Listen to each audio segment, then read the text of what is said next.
All right. So greeting class. Good afternoon. All right. So we are working on our multiple choice question.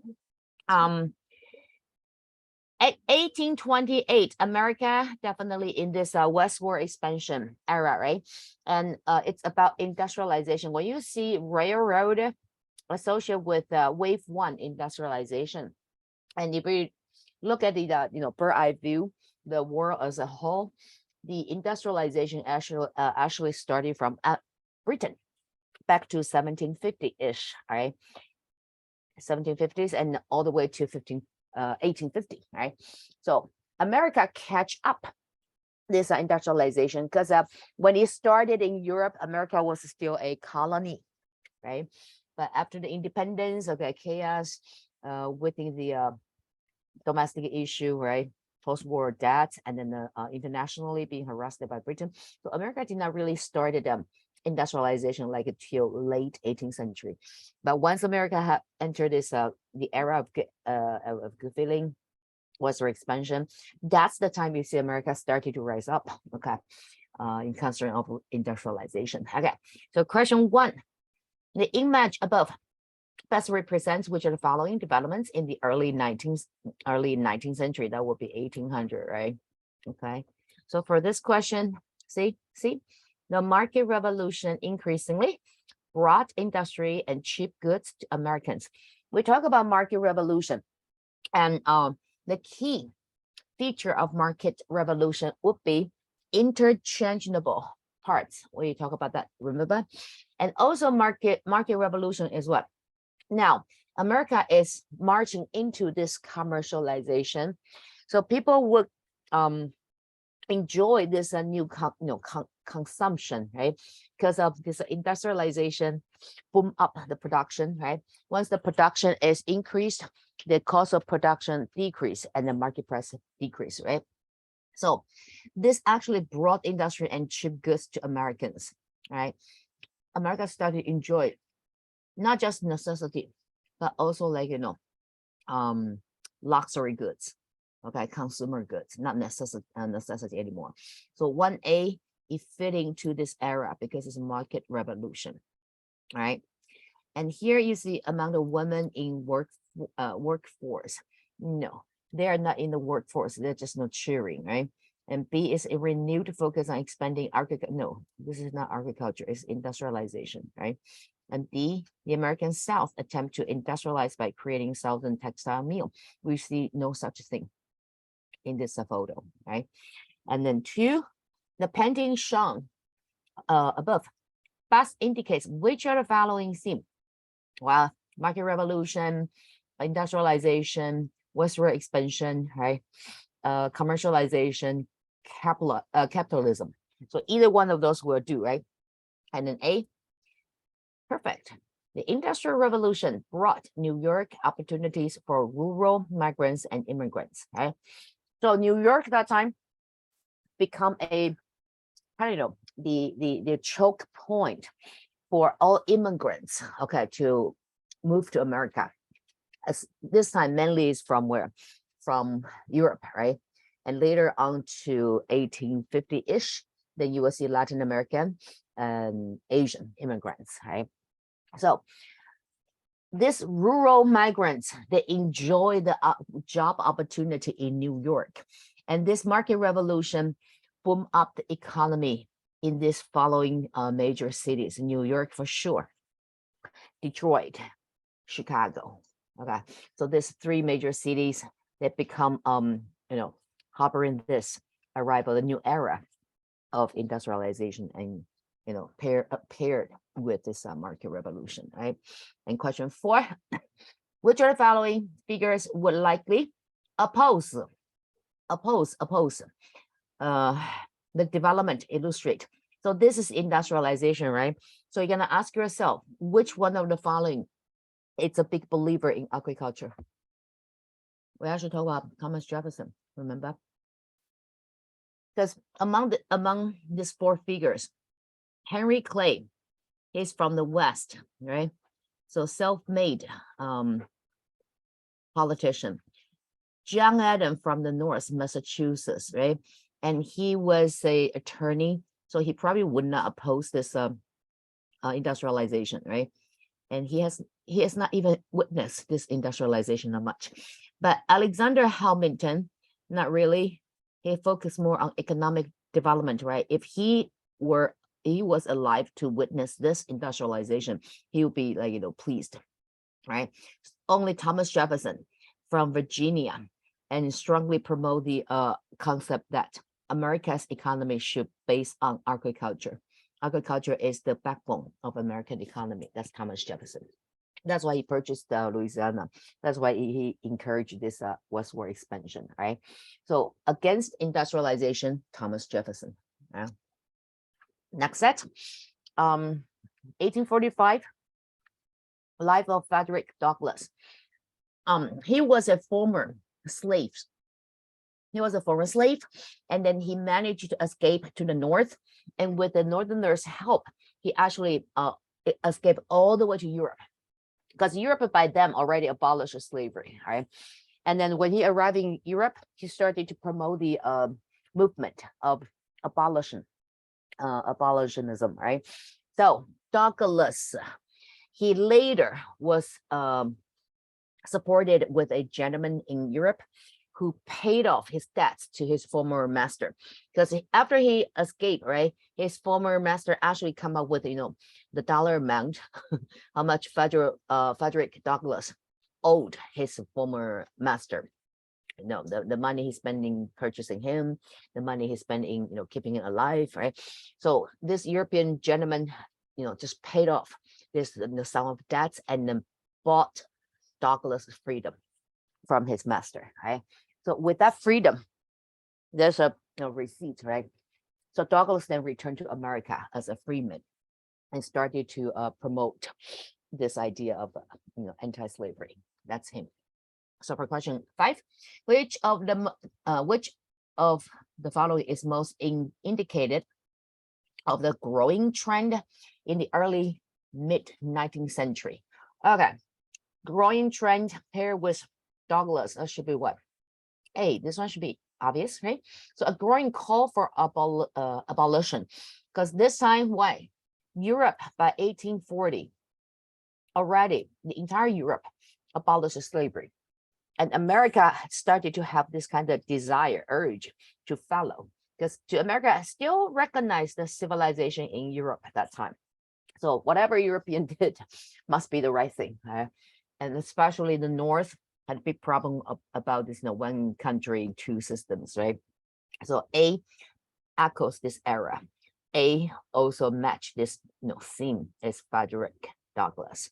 And the next one we have 7. Which of the following events was most likely inspired by writing akin to the quote above? So it's a narrative of life of this former slave. And he's talking about at 16, I was leased again to Mr. C, overseer, with a reputation of breaking untamed, man, look at the word, untamed. So really treat slaves like livestock, right? You tame your horse, right? Like you tame your slaves. That's complete ignorance of humanity, right? If at any one time of my life, more than another, I was made to drink the bitterest dregs of slavery. Okay, so it's talking about the suffering, everything, right? Okay, so this whipping was the first of a number, just like it. Okay, so basically describing how slavery life was like, right? So in this case, 7, which one? B, right? Which of the following events most likely inspired by writing akin? So Dred Scott decision, no. Dred Scott decision was a Supreme Court case that ruled slave possess no human right. So Dred Scott was a slave and he accompanied his master to the north to take care of some business. And they were actually settled down in the north, nearby Chicago there for quite a years. And then they returned to the south. And after the master died, the master's son inherited, of course, his father's property, everything. And property includes the slaves, right? So Dred Scott now had a new master. But Scott's friend actually kind of showed Scott a way to his freedom. He said, you know, by Missouri Compromise, right, you actually live in the North for quite a years, right? So by this compromise line, you were a free man that time because there is no slavery. Slavery was not allowed. So you should claim your freedom, okay? And you know, just leave your master, you know, once for all. So Dred Scott actually sue his new master all the way to the Supreme Court. All right? And then Dred Scott was denied even with the basic human rights. So the Supreme Court rule is slavery is not a human being, it's a personal property. So by that definition, Scott did not even have the right to sue his master. Right? That's Dred Scott decision. Kansas-Nebraska Act. No, that's to facilitate what? The formation of these two states, right? So based on the popular sovereignty, right? People's decision will determine the statehood of this Kansas and Nebraska, right? So it has nothing to do with this slaves, you know, suffering. D, Second Awakening, maybe. Okay, so this one looks pretty appealing, but Second Awakening is focused on the religious revival, right? And that reason the American church would like to promote this Second Great Awakening mandates because people started to enjoy this material world, right? Westward expansion, market revolution, industrialization, everything. So the church believed that the general American society somehow diverged themselves from this, you know, religious practice. That's why we have this Second Great Awakening, right? So it's focused on the society, you know, harboring consumerism, all right? So it has nothing to do with this slavery issue, right? So that's number 7. Then next set, 1854. Okay, so William Lloyd Garrison. Do you know him? Garrison, a white man owned a press, and he was a anti-slavery activist.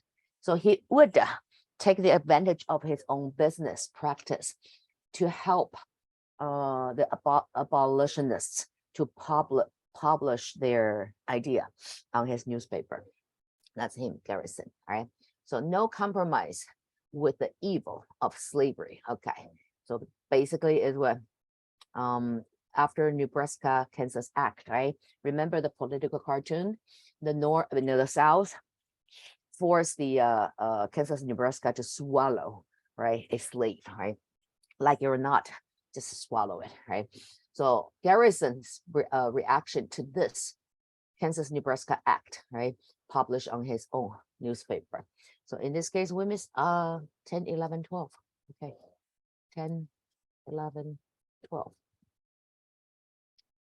10, which are the following figures will most likely disagree with the message of the passage above, right?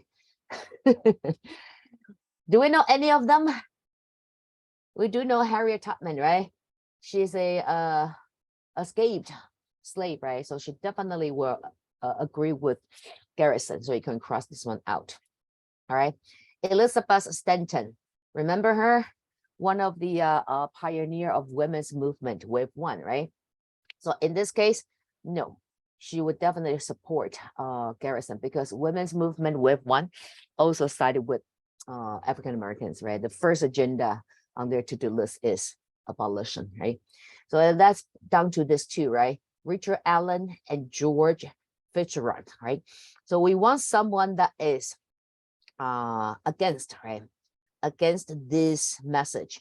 So if you know George Fitzgerald, he is not a big fan of this anti-slavery, then you will go with C. If not, when you take the exam, I don't think AP will give you such detailed question. Okay, it's been years we haven't seen this kind of questions in AP exam. This is more like a SAT subject test, right? But it's practice purpose, so they're gonna ask you all these detailed questions, similar like your school quiz. All right, so this one, C is the only pro-slavery figure in this case, and the passage is anti-slavery. All right, and Richard Allen is another anti-slavery activist, but not as active as the other two. Okay. 11, which are the following movements ideals are linked to Garrison's reference to the Declaration of Independence. Oh, so we need to take a look where he's mentioned the Declaration of Independence. Right here.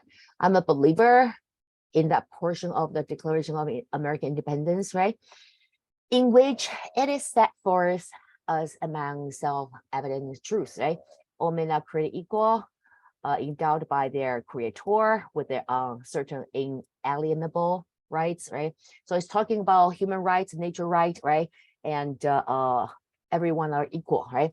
So based on that, which of the following movement is actually linked to Garrison's reference? All right. So that Declaration of Independence has strong influence from one of the European movement called Enlightenment. If you take a close look, you will see endowed, inalienable rights. This actually echoes nature rights. Nature rights. Nature rights was introduced to Europe by John Locke. John Locke, right? And if you keep going, yeah, that's it.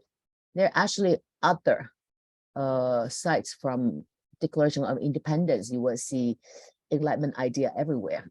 It's the government is instituted amongst people. That's popular sovereignty, right? And then you will see this phrase called consent of governed. Government's job is to protect the people, and all policy must have the consent of governed. That would be again John Locke. John Locke. Okay. So nature right associated with John Locke, and then that's definitely Enlightenment, right? So for 11, the Enlightenment movement shape Americans' Declaration of Independence, right? And then later on, people will use that, okay, Declaration of Independence to argue that didn't we, our founding fathers, declare that all men are created equal, right? So in this case, how come we can enslave another human being, right? So that's 11C. 12. Which of the following trends best represents the overall message of the author? Trends. So anti-slavery, right? So we're gonna look at an option that's associated with anti-slavery.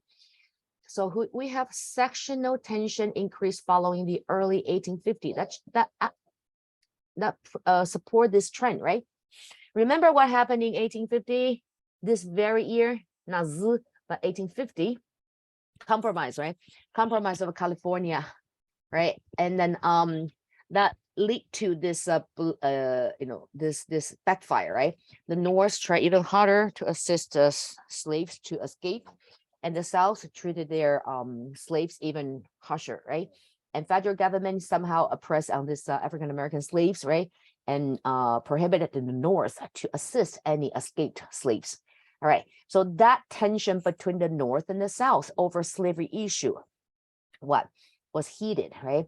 So sectional tension that refers to the North and the South increased following the early 1850 that work, because Garrison was like one of these activists. He was aiming to help African Americans to escape, right? Okay, non-text. Next is, what is it? Main source of European immigrants. Okay. So talk about the immigration, right, to the United States. It's between 41 to 60. So 41 to 60, and then the first decade versus the second decade, right? So which European countries is the major contribution to the immigration to America? Germany and Ireland. Remember, we talk about that, right? So Germany, they came to America, mainly peasants. They want a better life. So they came to America to claim this, unclaimed lands for free. Okay, they actually go to Oregon, okay, to claim all this free land. And Ireland came to America mainly because they're potato famine, right? So Ireland, the major immigrants to America still were peasants. But they had enough of this, peasant life. Your life kind of depends on how the weather, right? how the universe decided to give it to you, right? So they decided to settle down in the Northeast, right, East Coast there, and started to look for job at the factories. And Germany, on the other hand, they started from East Coast, right, and they march inland to the west to continue their farming practice. But this time they own their own lands, right, and it's free, right? So with that in mind, we miss 14, 15, 16. 14, 15, and 16. Okay, what are they? Which of the following does not explain the development in immigration shown in the chart above?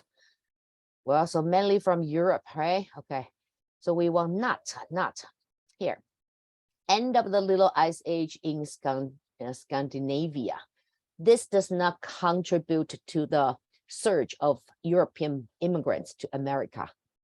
Okay, because it's the end of the Little Ice Age. The consequences is the population started to grow there, but it does not contribute to this fact why we have all these Europeans immigrant to America, right? So 14D, right? D does not explain. Okay, the rest all explain, right? So potato blight, that's Ireland, right? Revolution of 1848, right? That's the French Revolution, right? And lead to this European chaos, right? And that drive Europeans crazy, so they decided to go to America. And unfavorable economic condition and overcrowding, okay? German peasants, right? 15. Which of the following political parties aroused in response to the trend? Remember anti-immigrants? That would be Know Nothing. Know Nothing, right? So Know Nothing later became American Party. So if you see Know Nothings or you see American parties, okay, American Party, they are the same, right? Because they uphold this American superiority. So they call themselves American Party, and they are anti-immigrants. They believe these immigrants brought in with them this European Catholicism and will undermine Americans' democracy, okay? And this federalism, separation of power and state, like church and state, right? So they are not a big fan of all these European immigrants, right? So when you come to the conflicts between Americans and immigrants, when the conflict is towards Europeans, Americans have big problem with the Europeans' Catholicism, right? And when it comes to Asian, especially Chinese that time, from Qing Dynasty, and the main issue Americans had with Chinese immigrants is about what? Cheap labor. Because Chinese immigrants they were willing to work hard for less, so they can accumulate fortune and establish their foothold in the the new environment, right? So issues between Americans and immigrants: Asia, cheap labor; Europeans, Catholicism, right? 16. Which of the following policies was most likely a result? So it's a result. So this is the cause, this is the result, right, of the change in immigration during the period between 40 to 60, okay?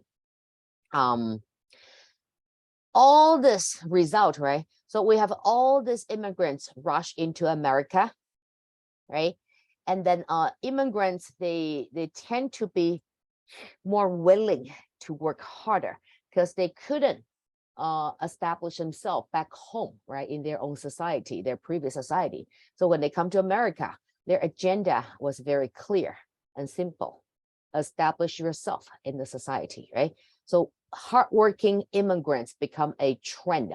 That also explains the post-Civil War construction era. We have the new labor force that become any entrepreneur's favorite. That would be Chinese coolie, okay? So Chinese coolie, they came to America first for this gold rush, right? And if you are lucky, you made a fortune, you establish yourself, you purchase property, okay, you become landlord, right? If not, and then you started to work for companies, right? At the unskilled labor force industry. because most Chinese, they immigrant to that time, most Qing subjects immigrant to America at that time. They were like, back home in Qing dynasty, they're from the lower social class. So they couldn't find a, status for themselves, okay, in China at that time. So that's why they left for America, right? So once again, most immigrants, they tend to work much harder than Americans, right? So that lead to, there's no nothing party, right? Also lead to 1882, the Chinese Exclusion Act. That was the only time you see in human history a government issue a law, an act to target a specific ethnic group of people, right? That was Chinese Exclusion Act. So 1882, ban immigrants from China. But there's an exception though. Even though there's a Chinese Exclusion Act, right? But students is exception. Also diplomats exception. A skilled labor, like in the professionals, doctors, okay, scientists, not included in this Exclusion Act, right? Well, so in that case, result is all the immigrants, then they work hard, right? And then this anti-immigrants party was, try everything possible to limit the influence of the immigrants. So we have this banning of the coolie trade. This is what? This is basically the same like indentured servant, similar to indentured servant. If you watch Bruce Lee's movie, okay, his kung fu movie, that reflects that time period's history in America, right? So those immigrants, they're considered as coolie. So coolie is a translate word from Chinese. So if you know Chinese, you will know this one is cool, right? Hard. Li is like a labor. Okay, so hard suffered labor, right? Last set right here. What is that? Northern Political Cartoon, 1869. So what do we have? It's worse than slavery. Worse than slavery. So we have what? KKK, right? We have White League. So it's after Civil War, right? And remember how the South came up with these policies to deprive Africans' rights that was endowed by Amendments 13, 14, and 15, right? So they have this sharecrop, and you work so hard for year round, and you ended up in debt. Not to mention that you have this constant harassment from KKK, right? So the political cartoon right here saying worse than slavery. Okay, so let's take a look why it is worse than slavery. Okay, 17. Which of the following developments is the image above referring to? That should be what? Reconstruction, right? So reconstruction, that's post-Civil War. Era of good feeling, no, that's 1820s, right? With the Monroe Doctrine in 1823. Jeffersonian, what is that? Jeffersonian era. Anybody knows Jeffersonian era? It's the era where like they hunted down the Indians. Jefferson was trying to hunt down Indians. Yeah. Yes. Also, Jeffersonian era, it's a broad concept. Not only they have, the the anchor towards English, right? But that also Jeffersonian era refers to this 24 years, 1800 to 1824. Okay, 1820 to 1824. This 24 years, America experienced 3 presidents, right? Jefferson, Madison, and Monroe.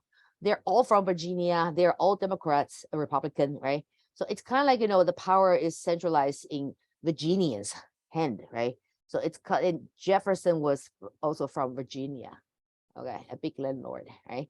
So in that case, this Jeffersonian era refers to 1800 to 1824, right? So the timeline doesn't match, right? Next one, the age of imperialism. We're almost there. The age of imperialism is what? Remember 1898? The open door policy, right? When William McKinley, the front porch president election, right? Annex what? Guam, Puerto Rico, and Philippines, right? And later on, permit Hawaii to join the union, right? And then defeat Spain, everything like that. And then later, when America took care of everything back home in the continent America, and then McKinley issued this open door policy. Recall? So that's the age of imperialism. So the timeline is, well, it's not right because it's the post Civil War and the Reconstruction era. That's 1720. Which of the following factors did not contribute to the existing of northern force and influence on the South following the late 1870s? So late 1870s, that's the Compromise of 1877, right? End of Reconstruction. And America marched into this Gilded Age, right? Where the government support big business, aiming to boom up America's economy at the cost of the common people's, rights, right? And oppress the laborers, okay, monopolize the market, and they could manipulate the market price, right? So it's the common people, okay, suffer from this rising monopolists, right? That we want something is not contribute. Okay, so not contribute to the existing of northern force and the influence on the South. Okay, see ya. The ending of the third party system. All right, this one is not. Everything else is. President Ulysses Grant decentralized approach, right? So decentralized Ulysses Grant when he became the president. Post Civil War, the first president would be. I'm talking about post Civil War, right? Lincoln was assassinated. So the first president was Andrew Johnson, being monitored by the Republican Congress, right? And after that, we have what? Ulysses Grant, because he was a war hero now. He was the one who defeated Robert E. Lee, right? So Ulysses Grant decentralized, kind of like, he he was a good general, okay, fierce on battlefield. But when he was in the office in White House, he was not really a good president. We'll cover his era today. He was not corrupt himself, but his men within his cabinet or his administration, everybody was corrupt, okay? Stealing from government, okay, kind of collude with the business, okay? So Grant was not even aware of what's going on because he continued to drink, okay? And he trusts his own men. He believed that, they can do their job, okay, to the best. So he did not really care or check on his staff. So he kind of authorized, empower his cabinet and administration to exercise their given power, right? So that contribute to the influence and on the South, right? And then B, rising cost of a northern occupation also contribute, right? We will not contribute, right? So this one did contribute to the northern influence on the South, right? Because the North now celebrating the victory and the Reconstruction, everything, right? So demand increase, and then what? And then this market price increase, right? So to a point, the thousand previous land owners that need to figure out a way to maintain their social economic status, right? And that's why we have this sharecropping practice in the South, right? And then a gradual loss of desire to pursue radical Republican idea. Yes. So that's why we have the end of the Reconstruction. So the North believe it's been 10 years, okay? Whatever we can do for you, the South, okay, we have done it.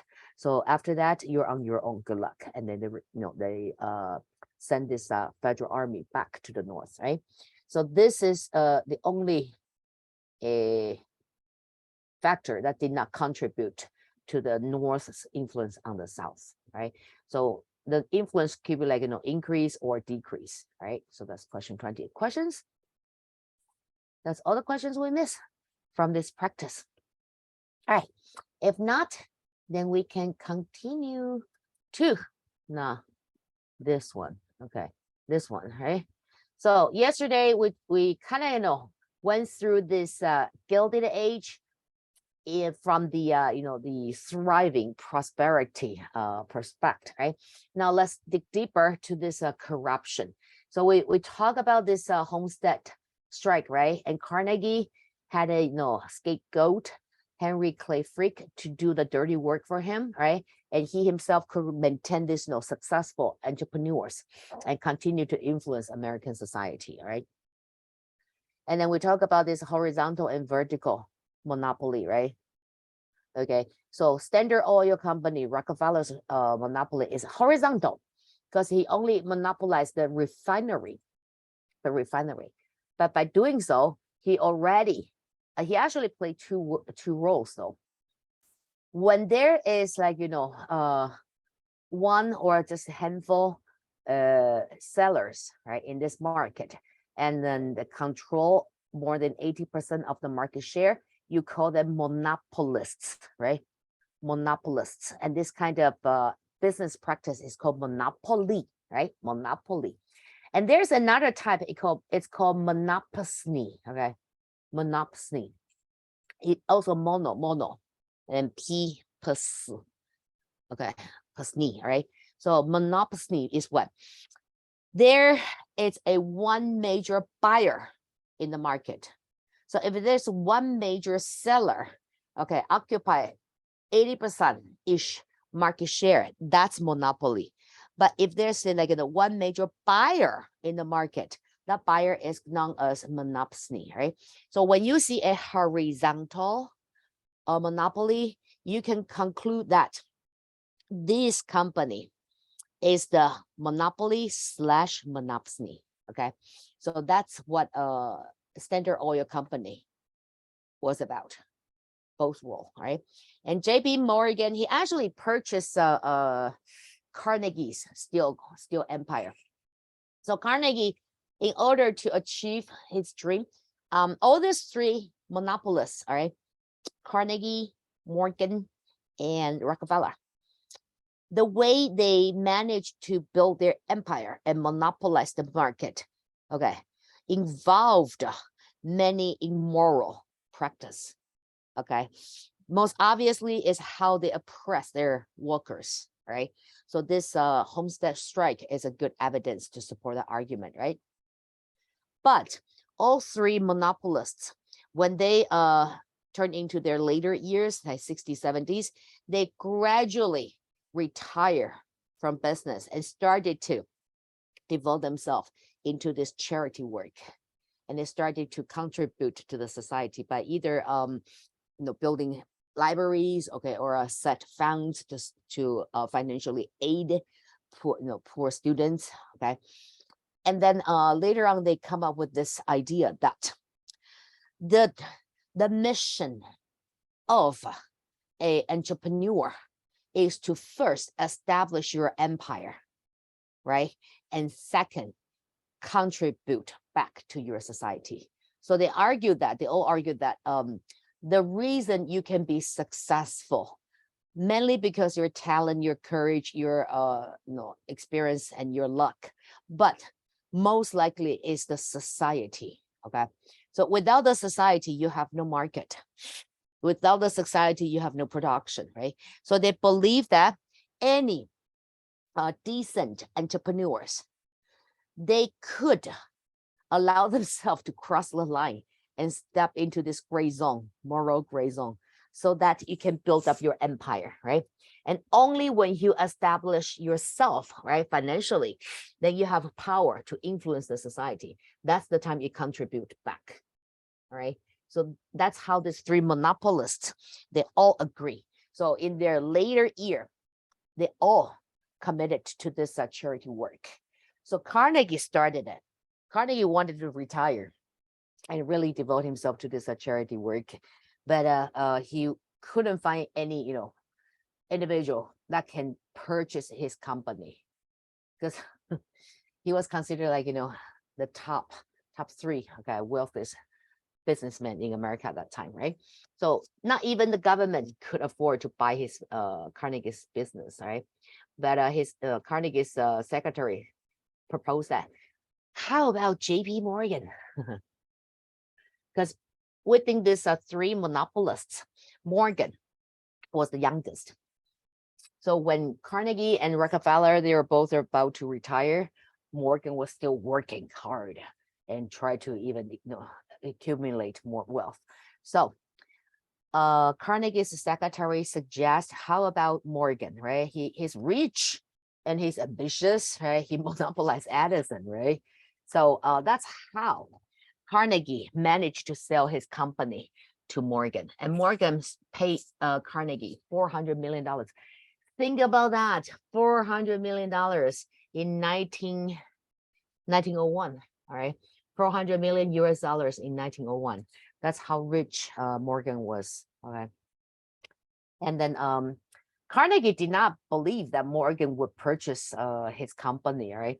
So he was like joking around and said, sure, okay, I will make an offer. So Carnegie just randomly write down $400 million and gave it to his secretary. And his secretary served as like a middleman and approached Morgan and said, this is my boss's offer. And Morgan looked at the paper and with that, like expressionless, and opened his drawer, took out his checkbook and just write a check and close the deal, right? So later Carnegie was like, hey, if I add another zero, would you still honor the trade? And Morgan looked at him like, enjoy your retirement. You are now the richest man in the world. Okay, that's Morgan. So Morgan, even with Roosevelt in power after the assassination of McKinley, right? And Roosevelt was known for his antitrust belief, right?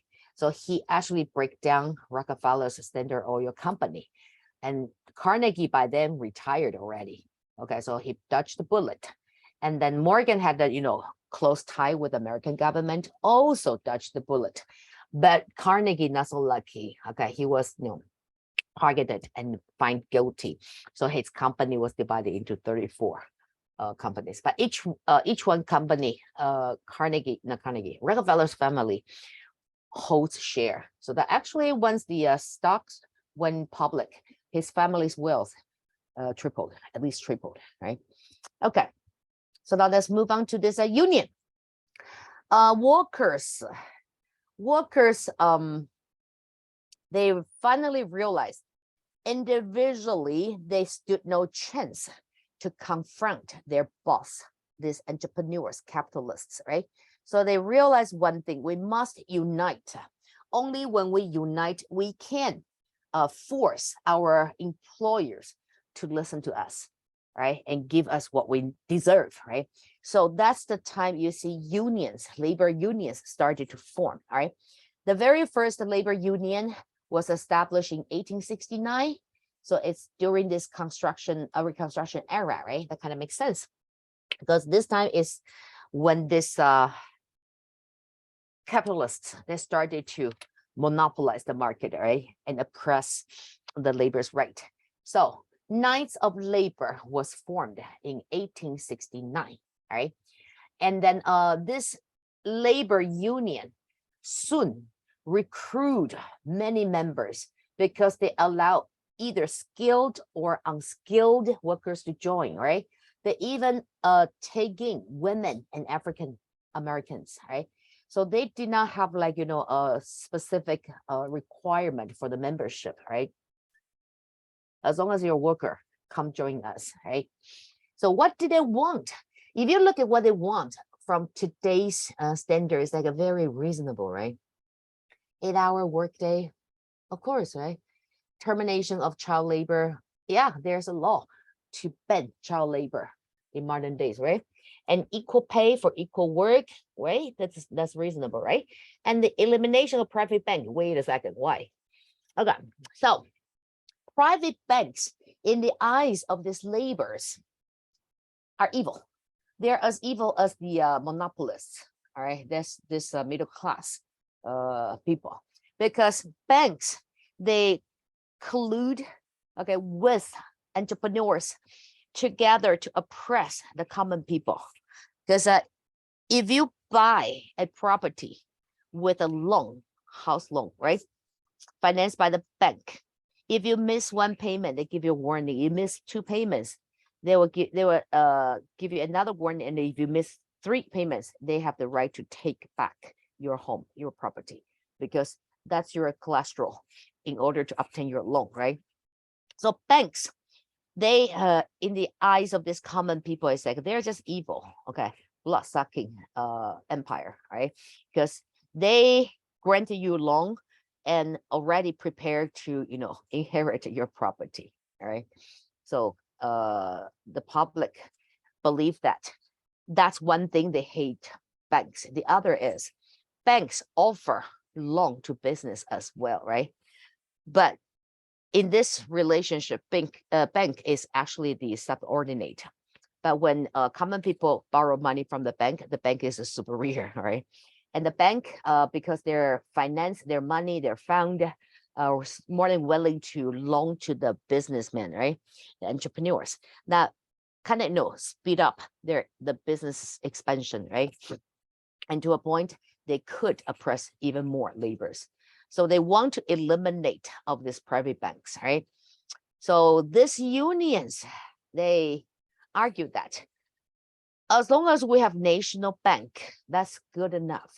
We do not need private banks at all, right? So they have this agenda on their to-do list, right? And the leader is this gentleman right here, Terence Powderly. Under his leadership, the Knights reached membership of over 700,000 people. That's a lot. Back to 1869, especially that's post the Civil War. How many people died because of war? 630,000. 630,000, right? So they managed to recruit 700,000. That was really something. But gradually they faded out from history because there's, mismanagement and failure of certain attempts to strike. For unions, labor unions, their biggest weapon is strike. Have you heard in France, there are a lot of strikes going on, right? What a post office, what is it? Hospitals, okay. Pretty much the whole 9 yards are like, protesting and have this strike in France, mainly because their inflation went too high. It's in 2 digits now. I think it's something around 13%, all right? And that's a lot though. So this strike, yes, it's the biggest weapon for labor union, but at the same time, it's also the biggest risk for the labor union. Why is that? If you successfully force the entrepreneurs to negotiate with you and you come to terms, congratulations. But if you're unskilled labor, be careful. The firm may simply just fire everybody, terminate their employment because you are not honoring your contract. Your contract indicates that you, the worker, work for the factory, right? For this amount of pay. But now you are on strike. So you are the one who violated the contract, right? So in this case, the employees can simply just fire everybody. If that happened, the union is in big trouble because you are the one, the power behind this protest, right? This strike, actually. And you're responsible for all these workers who participate, right? So if if they really get fired and the union, you need to figure out a way financially support them during this transition until they find the next job, right? So that's why this Knights of Labor, they failed, okay? And then we have a new labor union rise up in 1886. So in 1886, we have this AFL, stands for American Federation of Labor, right? So AFL established in 1886. It ever since its creation, it grew fast, rapidly. How come?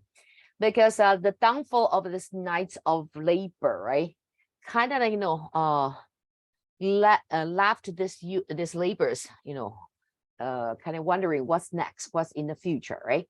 And then this establishment of AFL provide another platform for the laborers to get together, right, and unite and exercise their collective power.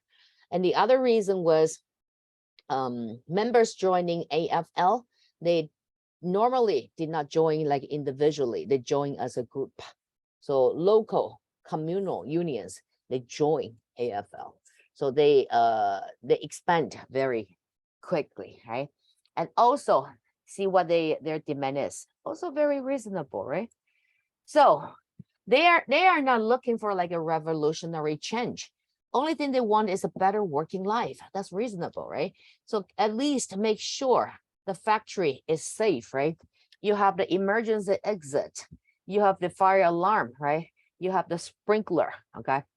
And then you have what, health insurance, right? That's very basic demand. But that time back then in the late 19th century, it was not available. Okay, it was a big dream though for all workers, right?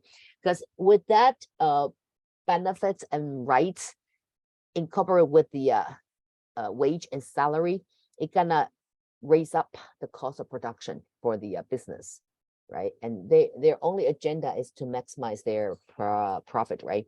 So no way they will agree, the firms would agree to this, condition, this demand, right? And they call this demand pure and simple unionism, right?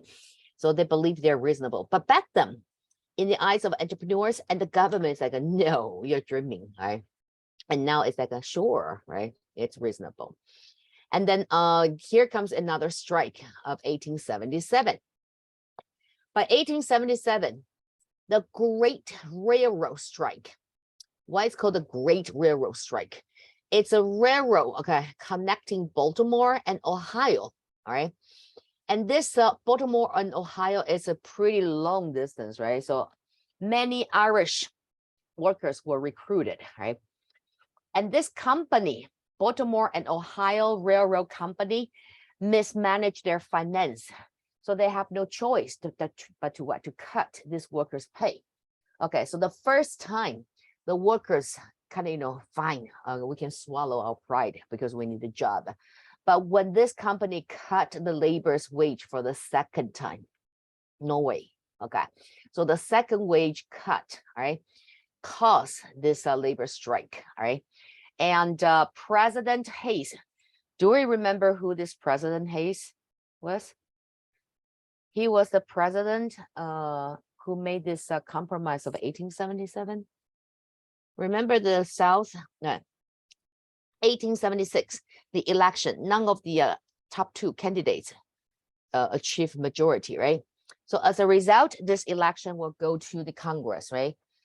And in this case, the South still under this Reconstruction, right? Still under this federal government's rule, right?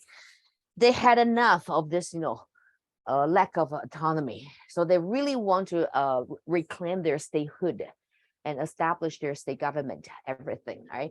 So the South dominated by Democrats.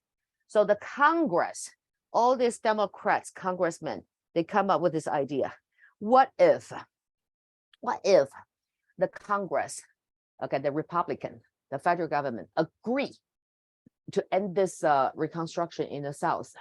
Then the Democrats congressmen would agree to give this presidency to the Republican candidate Hayes.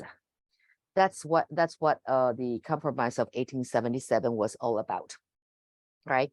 So if you look at this way, Hayes, his presidency was given by the Congress. So it's definitely a weak president, all right? So this weak president, as a result, would be what? Would lead to this powerful, dominated Congress, right? Legislative branch, right? And then also, this weak president tend to side with what? Side with this big business, right? Because without their support, where do you have your campaign finance, okay? So Hayes, not a surprise though, kind of like what? Sided with this railroad company, and then sent the federal troops to restore the social order after a few workers were killed. But still, even we have this kind of, shocking news in the society. Still, the government, federal government, tend to side with this big business, because that's how the government generate their biggest tax revenue is from the business, right? All right, so we have the Great Railroad Strike, and we also have the second labor union created, right? Then the corrupt government continue. Okay, so credit mobilier, Ulysses Grant, remember the multiple choice question we just talked about, right? He decentralized the power back to the local government, right? So he believed that this is the time America should focus on economic development. So better off to have the state government to control their local business than the federal government to manipulate the market, right? That's why he decentralized and empower the local government more with more power. And that also happened in his own office, right? So he was a good general, but he was not a good president. So during his tenure, he actually served for 2 terms though. Kind of surprised, because his first term already being reported with all this corruption happened in his cabinet and his administration. But still, he managed to win over the second term. That's because he had this personal charisma, being a war hero, right? So he was still highly supported by American people, right? So, what happened during his tenure? First of all, stockholders of this Union Pacific Railroad, okay, they are 2 major railroad company that complete this continental railroad. So the Reconstruction era, the biggest government project would be this transcontinental railroad. This railroad connect the Mid-East and the West, right?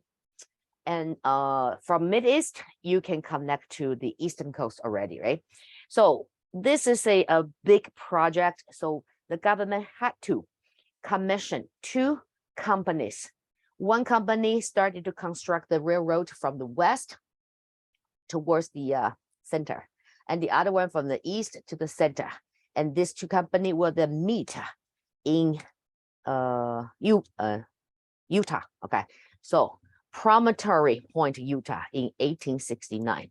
So by 1869, America had this transcontinental railroad. So that expedite this commerce within American domestic market, right? And then so the company starting from the west to the east is the Central Pacific Railroad, right? Central Pacific Company. And east to the center is Union Pacific, right? So Union Pacific from east to center to Utah, and Central Pacific is from west to Utah, right? Their labor force were slightly different. Similarity and difference. Well, they both hire immigrants because they're cheaper, okay? But Union Pacific, because they're from the east, right? And what is the majority of immigrants in the east? Irish, right? So because of this potato famine, so Irish was the major immigrants. So this Union Pacific Railroad hire Irish workers, and then Central Pacific hire Chinese labor, because in the West you see more Chinese immigrants, right? And then as a result, you see their profit become a major difference between these 2 railroad companies. Why? Because Union Pacific, they hire Irish labor, right? And Irish labor tend to be more expensive, right? And then Chinese labor cheaper. So Central Pacific Railroads, they make more profit than Union, right? So that will lead to this firms, okay, business started to recruit Chinese labor workers okay, because cheaper, and that will lead to this Chinese Exclusion Act, right? But back to this scandal. So this is Union Pacific Railroad. They created a dummy company, okay, called Credit Mobilier. So dummy company is what? This company exists in name only. There's no actual activity took place in this company. That's called dummy company. So this dummy company is mainly for this taxation, cheating purpose. All right, so you can issue like invoice to your mother company, right? And by doing so, then you can steal tax from your government. But this Credit Mobilier not only steal tax, they also stole millions of dollars from the government by issuing fake invoice, and again appeal to the government and say, no, with the market price increase, we need additional budget in order to complete this section and that section, right? So that's how they manage to steal money from the government. And is the government so dumb? Not necessarily. Corruption, right? So there's must be some inside man, right, to make this scandal possible. And everything happened under Ulysses Grant's eyes, but he did not even notice that, right?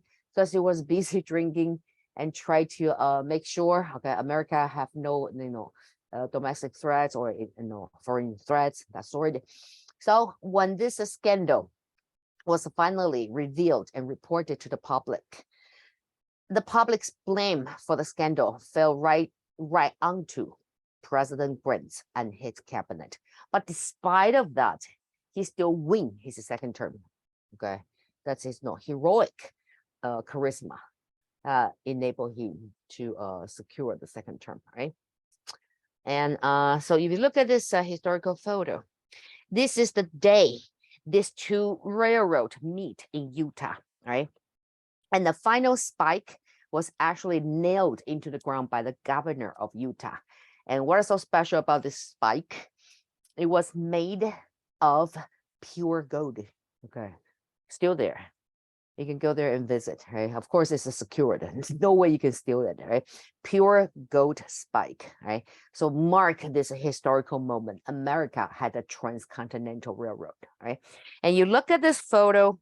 This is Union Pacific. This is Central Pacific, right? And we already talked about that. The Central Pacific Railroad Company hired mainly Chinese labor. But if you look at this photo, do you see any Chinese labor? No, right? So you sense this discrimination there already, right? So it's Chinese labor contribute to this railroad construction. But when it's time to celebrate, no, Chinese effort was not recognized.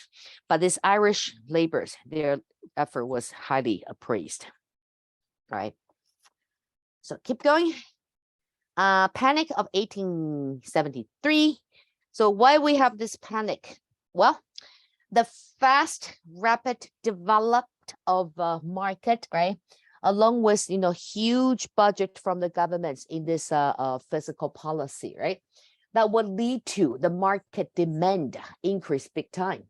So when the market demand increase, it's gonna lead to, the subsequent consequences will be inflation, all right? So when inflation occurred, you need to be careful. If you can control the inflation down to somewhere around 5 to 7% is manageable, but more than 7% is a sign of a market crisis, right? So this panic of 1873 was this economic depression during this time period. It's still within the Reconstruction era, right? But this over-expensive, also unregulated business, right, lead to market failure. So when we say market failure is what? Either the demand is greater than the supply or the other way around, okay? Or the other problem could be high unemployment rate, okay? So when we have a high unemployment rate, and that's dangerous.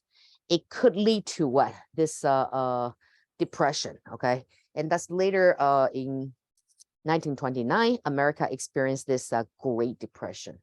right? Okay. And then after that, even worse is there are two major fires took place, one in Chicago, the other in Boston. Chicago, Boston, right? One in 71, one in 72. So what happened to this two big fire? Again, it's this lack of regulation of this business. So all this business, they're aiming to maximize their profit, right? So they gonna minimize their cost, okay, of production. So this business, they will overpack their factory, okay, and try to arrange as many workers to work at the same time as possible, and to save their cost from even at a warehouse, right? They would use the stairway as their warehouse. So stock all their inventories there that block the emergency exist, right? And then what? Exit. So there's a big fire in Chicago. That was actually a textile factory, right? So this textile factory, not only the stairway was occupied by inventory, but the elevator, they had an elevator at that time, was purposely designed to have a very narrow door, okay, to the elevator. Why? Because the factory, they distrust their labors, right? So before the worker leave for the day, right, ready to go home, they have to line up and be checked with their purse, their pockets, make sure they did not steal from the company, right? And when they're doing so, the supervisor was smoking right next to this queue. And then when he was done, he just tossed his cigarette butt into the trash can. And that's right, he thought he has turn off the light. He thought his cigarette was off, but he was not. And as a result, the flame of the cigarettes remained, right? Caused fire. And it's a textile factory, right? So textile factory, everything is flammable. So the fire started and then become uncontrollable. So this fire claimed dozens of lives from the workers, okay, and the neighboring building as well. And because people could not, escape because the stairway was blocked and the elevator was too narrow, all right, for people to enter at the same time. It's so narrow. And then as a result, some people died in the fire, some people died because of the stampede, right? So this fire, next year, Boston, same thing happened. So it's all because of this lack of regulation, right? And lead to this entrepreneurs, these firms, they try every single possibility to control, to minimize their cost of production, right? So that lead to the retirement. So lead to this panic. So market was not strong to begin with. Two major fires caused this property loss and claimed people's life that lead to this panic of 1873. So to a point, American government had to retire these greenbacks and return to the gold standard, all right? So the greenbacks no longer valuable. So they return to this gold standard, right? What's the difference between greenbacks and gold standard? Anybody? Greenback and gold standard as related to economic concept. If we have gold standard, then this currency will be stronger. So paper money is valuable for two reasons. One is the government's credibility, right? Remember we talked about this Alexander Hamilton's proposal, dollar for dollar, right? To honor this government's debts. And he claimed that without the government's credibility, the country cannot last long, right? He was right. So to endorse the value of paper money, you need strong government's credibility, right? Second way is, if the credibility of the government started to decline, people lose faith in this currency, then the government must prove that, don't worry, we have enough inventory deposit of gold to back up your paper money, all right? So either way, if the government want to issue more paper money by using the government's credibility as an endorsement, That's called greenback, right? Because American dollar is US dollar is what? Green, right? Color green. So that refers to the government. So government back up, endorse the value of the currency. Or you can have gold standard.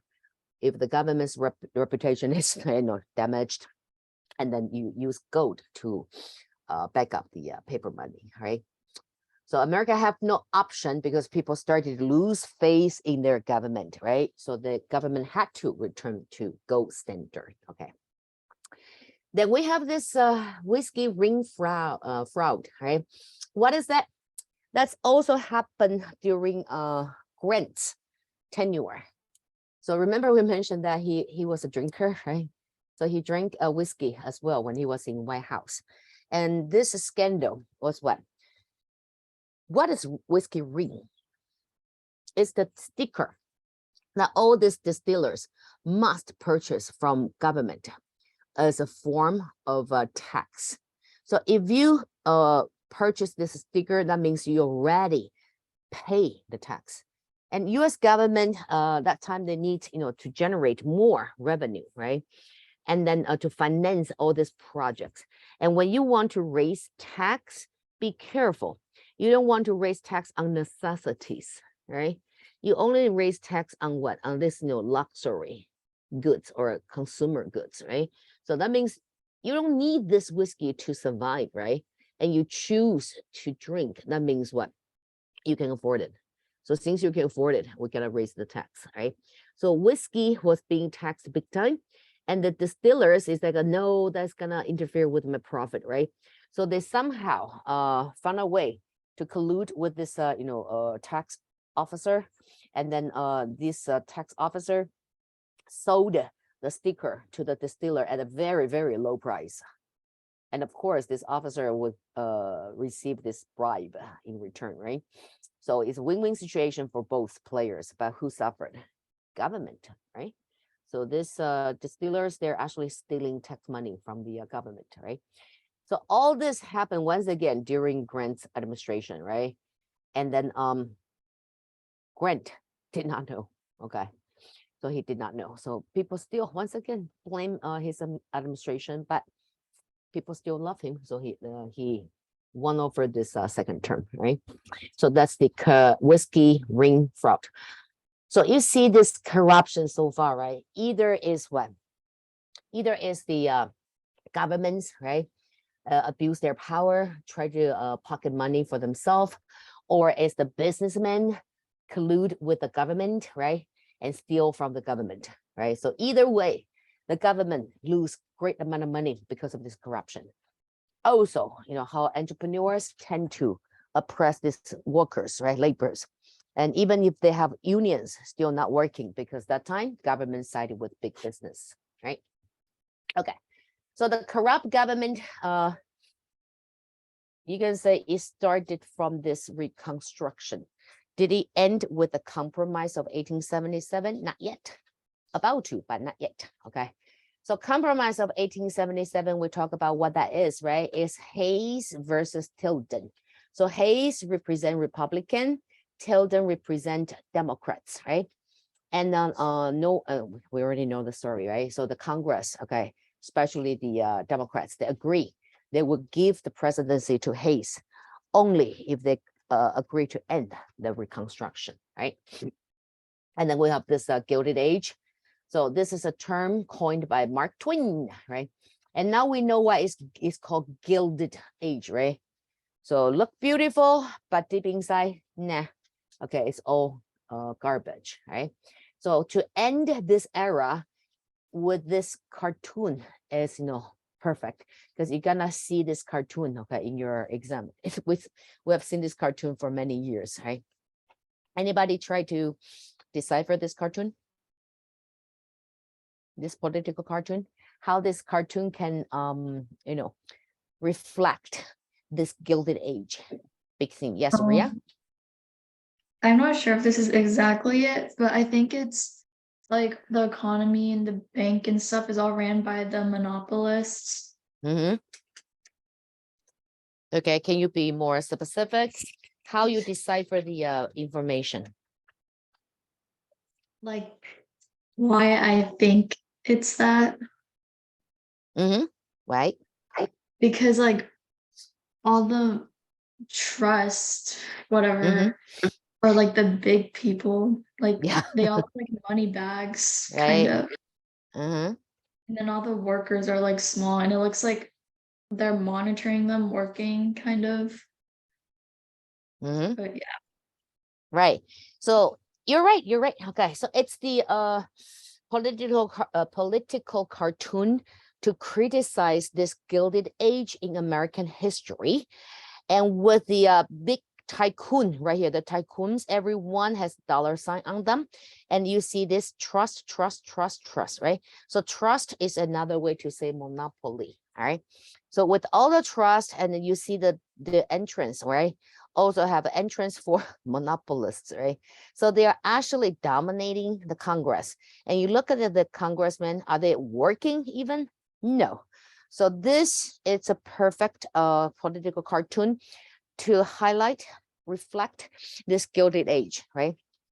Because it's get to the point right away. All this trust, manipulate, control the government. All right. So that's the cartoon to summarize this period. But we still have two things, okay, two terms to talk about. One is McKinley. We introduced him already, right? In this Americans territory, no, the influence, the role of America in the world, right? Remember him? Very controversial. He actually managed to expand Americans' influence to the world stage. He did, but at the same time, these trusts, they only managed to control congressmen. But these three monopolists, right? Morgan, Carnegie, and who is the other one? Rockefeller, right? They actually control the president. So he's known as the president who can be bought. That's him, right? And then we have this Chinese Exclusion Act, right? 1882. What is that? To ban Chinese immigrants. So this act, when it was first passed by the Congress and ratified by the president, it was good for 10 years. 10 years, right? So it expires in 1892. So that's the time Congress discussed about how are we going to do about this act, right? So the Congress decided they're going to extend it, renew it for another decade. That would be 1902, right? So when the time comes to 1902, the Congress decide, okay, this time we're gonna make it permanent, okay? So Chinese immigrants no longer welcome, except students, diplomats, and skilled laborers, right? So normal immigrant family, no, you won't be able to obtain the visa, right? Anyway, so 1902, this act became permanent, right? So how come we still have immigrants from China to America? Well, because this act was banned, was removed during World War I, right? So during World War I, okay, this act was removed because World War I, okay, America actually joined the war in 1917, right? And then sided with the alliance, right? The alliance, Britain and France. And an ocean apart, China also being confronted with Japan, right? Okay, so China being in no, China was not confronted by Japan. Sorry for that. And so China was part of this alliance, right? So if you are the alliance, how could you target your alliance's people and ban them from entering your own country, right? That's kind of weird. Okay, so that's why this Chinese Exclusion Act was removed later on. But during this time period, America was in this Gilded Age, right? And later we have this Chinese labor settle down in American society and then willing to work for lower wage. And actually this act was proposed by the society, not the politicians. So the society believe, especially the American unskilled laborers, they believe Chinese labor is like stealing their job. But of course they did not use that as a justification for the act.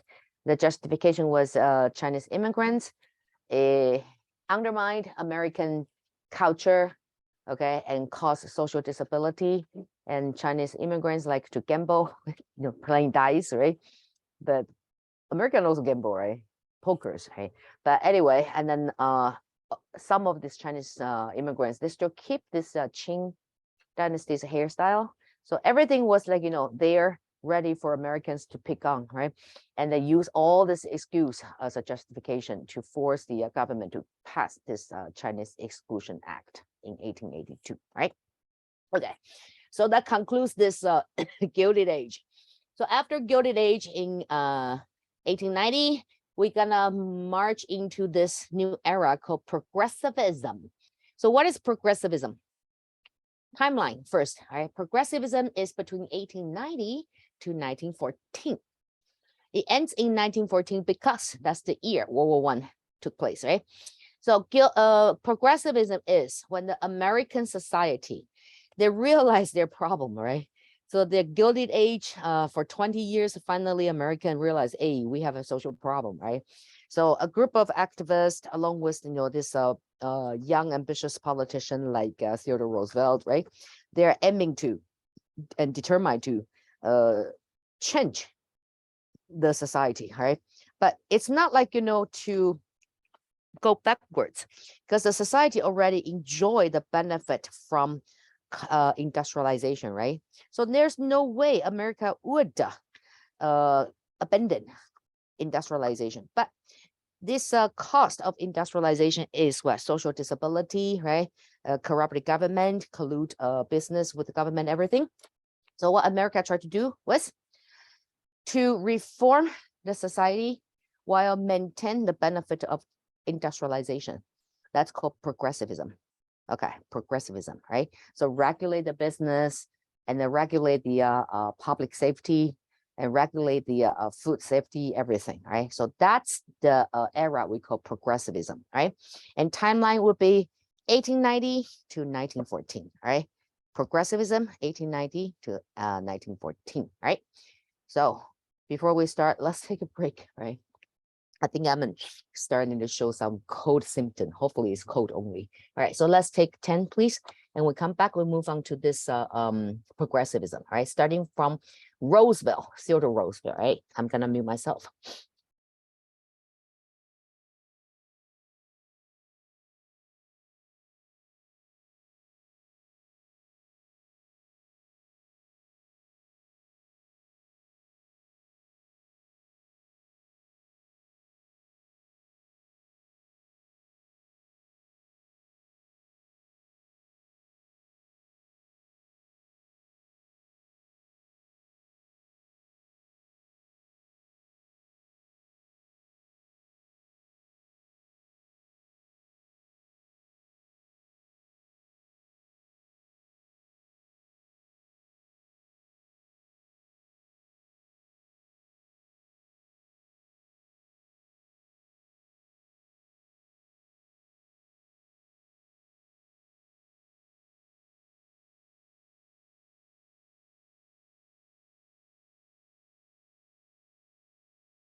Okay, let's come back.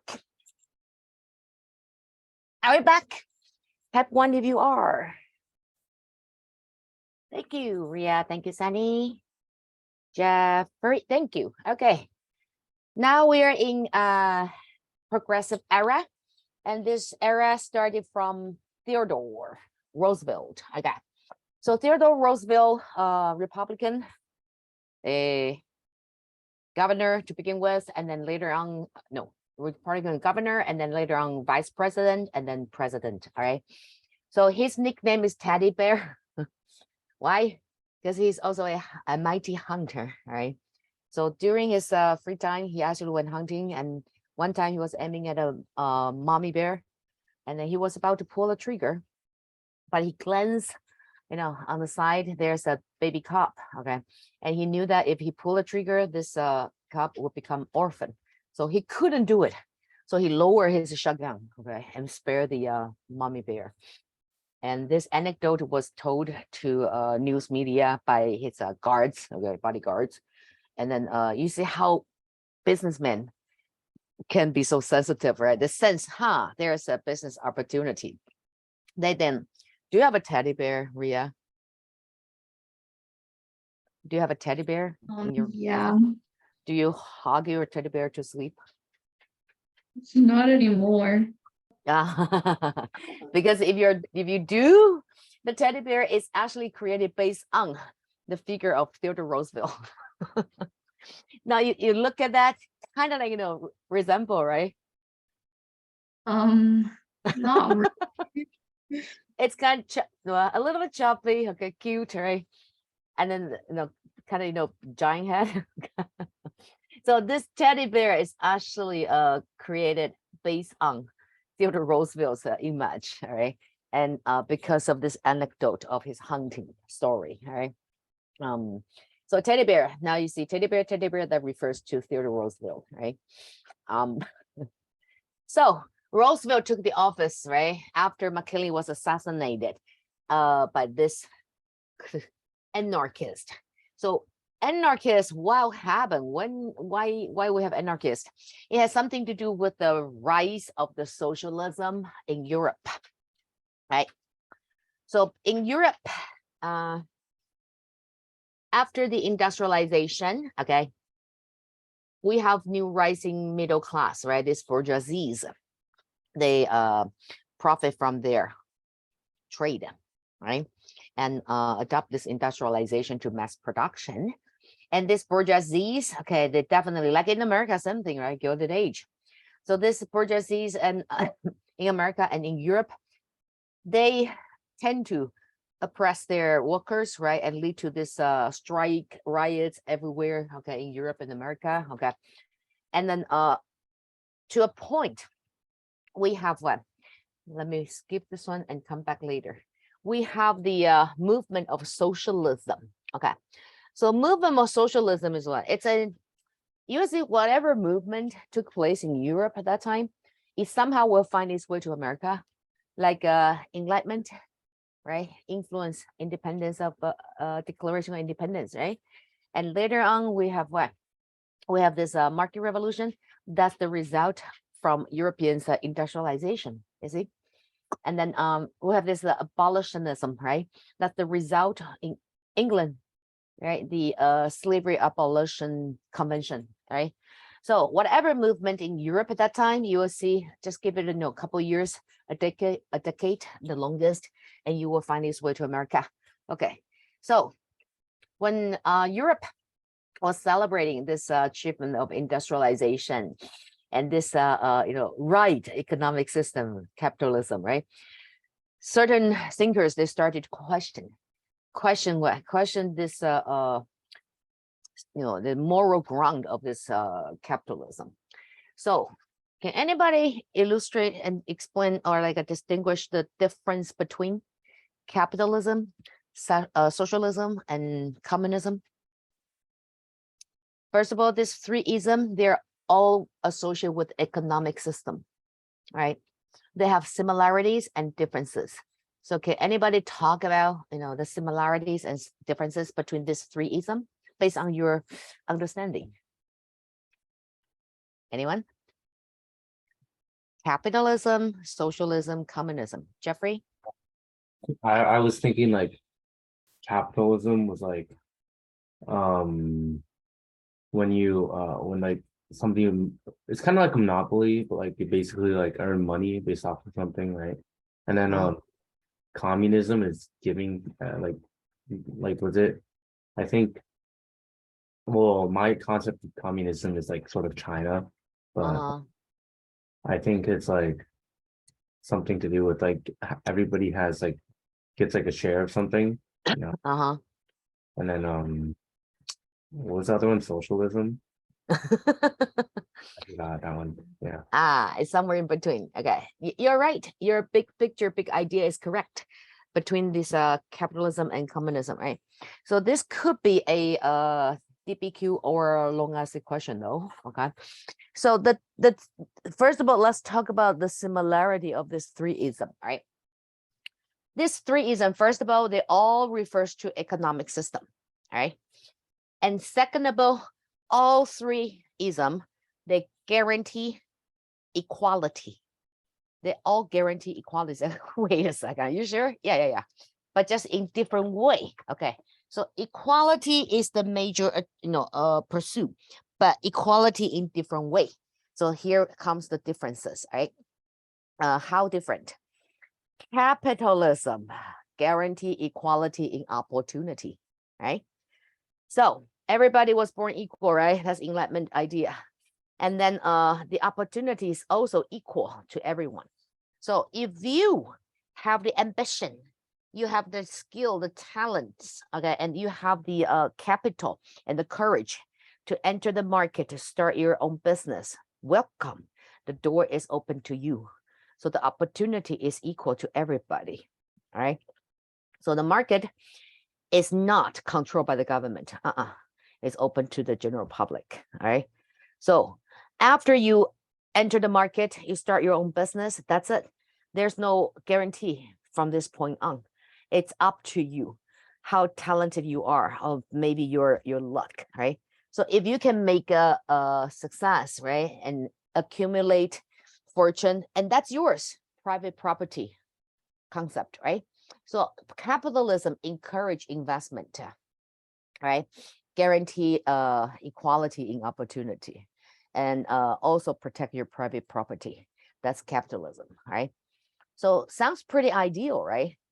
It's a very motivating economic system, right? It will encourage people to invest more, right? Seeking for better future. But at what cost? The big business, right?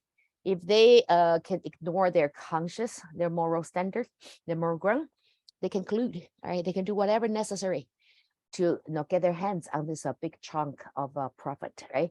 And lead to social corruption, right? Social problem due to this corrupted government, right? And not to mention, this corruption between business and government would enlarge the social wealth gap. So capitalism, if it's based on the theory idea, it sounds pretty, ideal to boom up the economy. That's true. But at what cost? At the social disparity, at the social wealth gap, all right? And lead to possible corrupt government, right? So, Karl Marx, okay? Karl Marx, he identified the problem, and he was thinking deeply, trying to figure out why we have this kind of problem in this past century, right? And not just the past century though. This is social disparity, right? Was a long existing issue in European society. So Marx, he believed that the reason why we have this social conflicts, right? It's because we have social class, right? So social class lead to social conflicts. And this social class is a result of private property, right? Remember before the rising new class called gentry in Europe, before this age of exploration, right? Europe was under feudalism society. There's a social class, okay? But at least there's no capitalism and this pursuit of this private property right, right? So according to Marx, only if we remove this private property can we regulate this social class issue and achieve social harmony. So his proposal is, let's get rid of social class by getting rid of private property.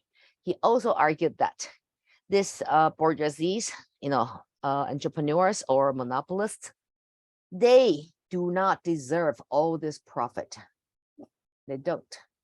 Okay, he believes that the reason all this bourgeoisie, they could get their hands on this huge profit is mainly because the workers that work so hard, okay, enable the bourgeoisie to have all this production to trade in the market, right?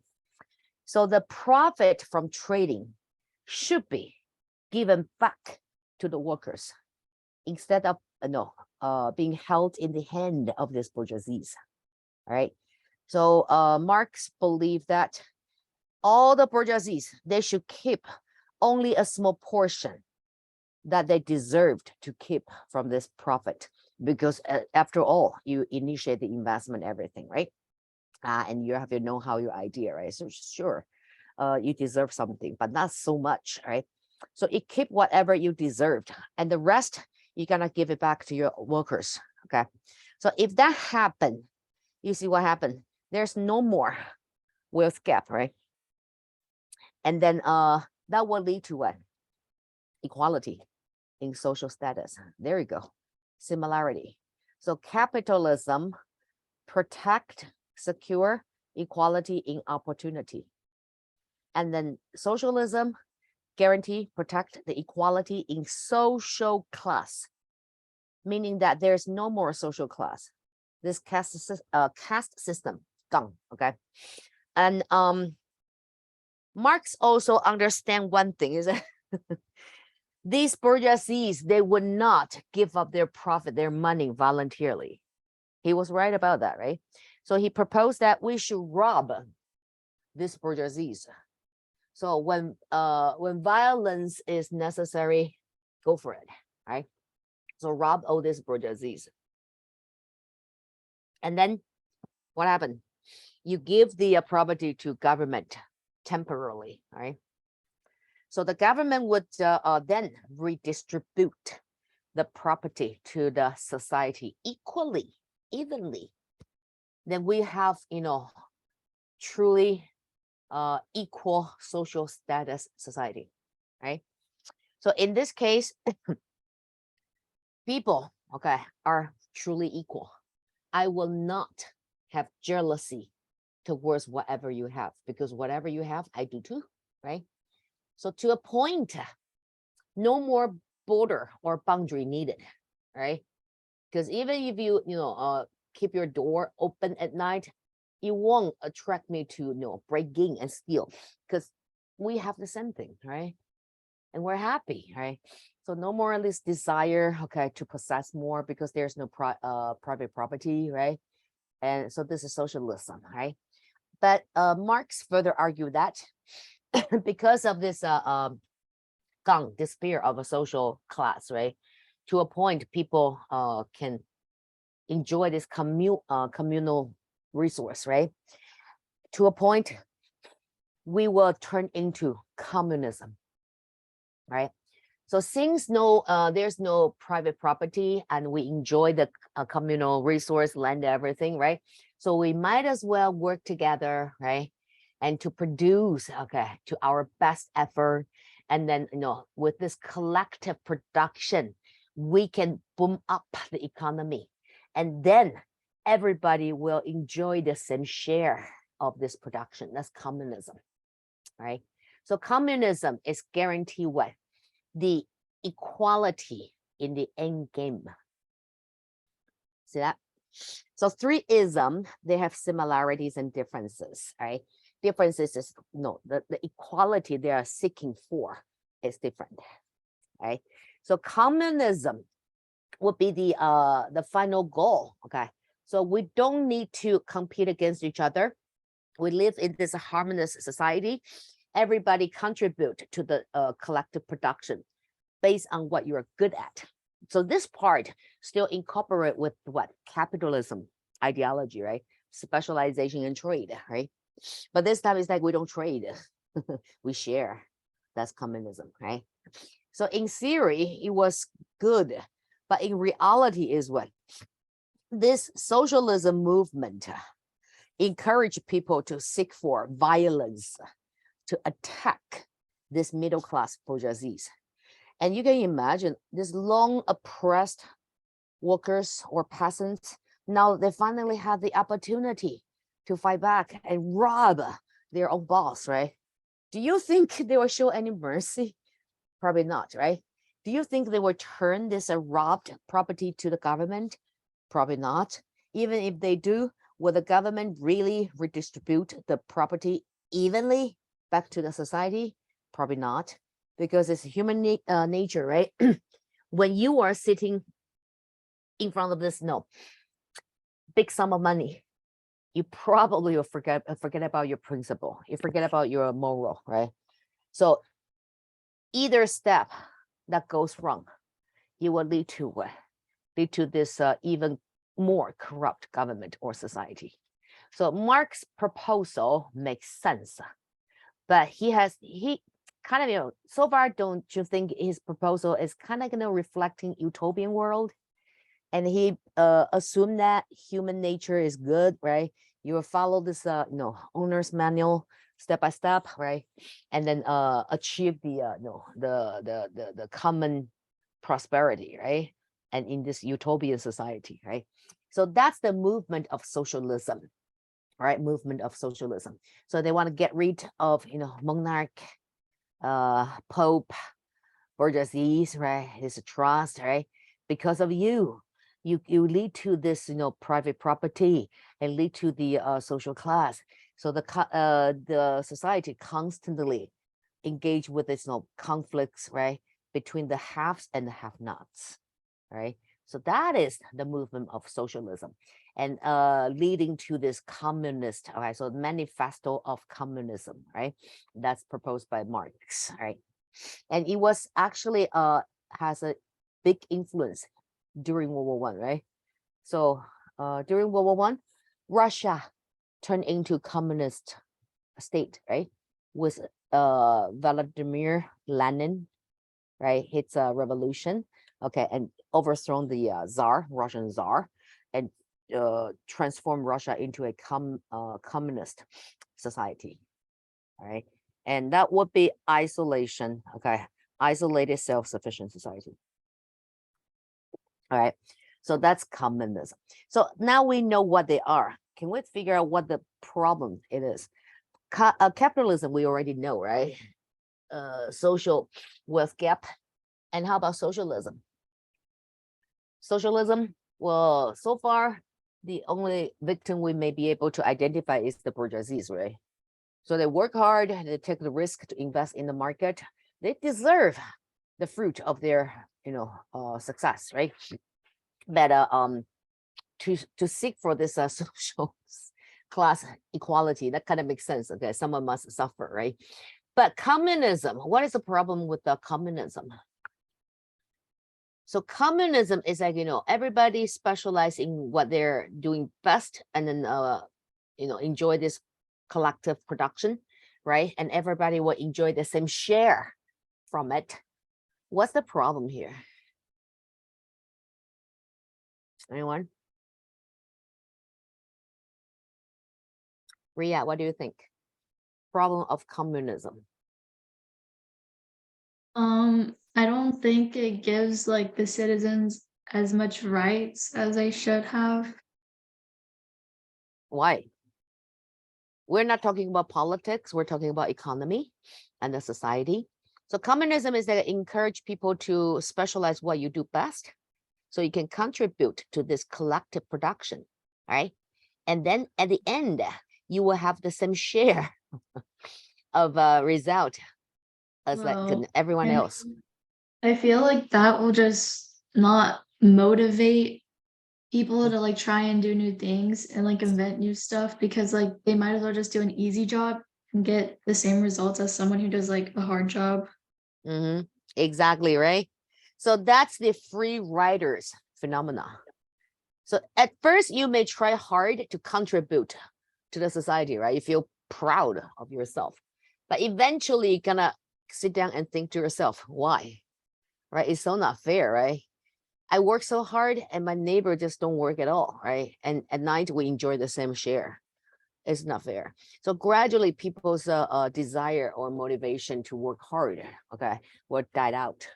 And that will undermine this productivity in this society. That's the problem of communism as an economic system. All right. And everything would be controlled by the government. All right. And government determine what to produce, how much to produce. Sound familiar? Deja vu? This guilt, along with the monarch under this practice of mercantilism, right? Similar, right? So government controls all the resource and distribute the resource to whatever industry the government believe is the most important, right? And then the government only see the report, but the local government, they started to get lazy too, all right? And they would lie about the report, everything, all right? That's a problem of communism. And that explains why during the Cold War, America, when we come to this economic competition against the Soviet Union, okay, America had a better hand because America practiced capitalism, but of course at the cost of the lower class people. All right, so that's the three-ism. All right, so the movement of socialism. But where is that? McGill, a Russian thinker, he actually went beyond communism. He proposed an even more extreme system. It's called anarchism. So anarchism is what? Anarchism is, we don't even need government. Right here, anarchist, right? So McGill, okay, I forgot his last name, McGill, Russian thinker. He believed that doesn't matter what ism you're using, you're utilizing, right? The biggest problem is not the ism, it's the government. Okay, the biggest problem is government. The government, instead of protect people, they oppress people. Okay, so without government, everybody will be better off. That's anarchist, right? So this kind of a socialist movement lead to this communist movement and lead to this anarchist, right? So this anarchist, they started to take action in Europe and in America alike. So that's why American President McKinley was assassinated, because this anarchist believe McKinley was super corrupt, right? A president who can be bought, right? And then he want to make a point, right? We can live better life without government. So that's why this anarchist assassinated McKinley, right? And that kind of invite this Theodore Roosevelt to be in the office. All right. So that's how Theodore Roosevelt became president, and that really shocked the three monopolists, right? Because don't forget, it's these three monopolists, their own work to put Roosevelt in the vice president's position, right? And then it is the assassination of McKinley that led to Theodore Roosevelt became the president, right? So when Roosevelt took the office, his first agenda is trust, trust, trust. So trust is another way to say monopoly, right? So trust buster. You watch is it a movie called Ghostbuster? Okay, so this Buster is kind of more heroic like, right? So he earned his nickname in many different ways, right? Teddy Bear, Trust Buster, okay. Big Stick, politician, okay. He has so many different nicknames. Anyway, so his first agenda is to break down all these trusts, okay? And then actually in America, they already had this Sherman Antitrust Act. This Sherman Antitrust Act was ratified long before Roosevelt, right? Just because America chose to not to exercise this act, right? Because if the American government really exercise this act, they gonna damage their connection, their relationship with all these entrepreneurs, these monopolists, right? So Roosevelt, on the other hand, okay, youngest, that time he was the youngest. He made the record.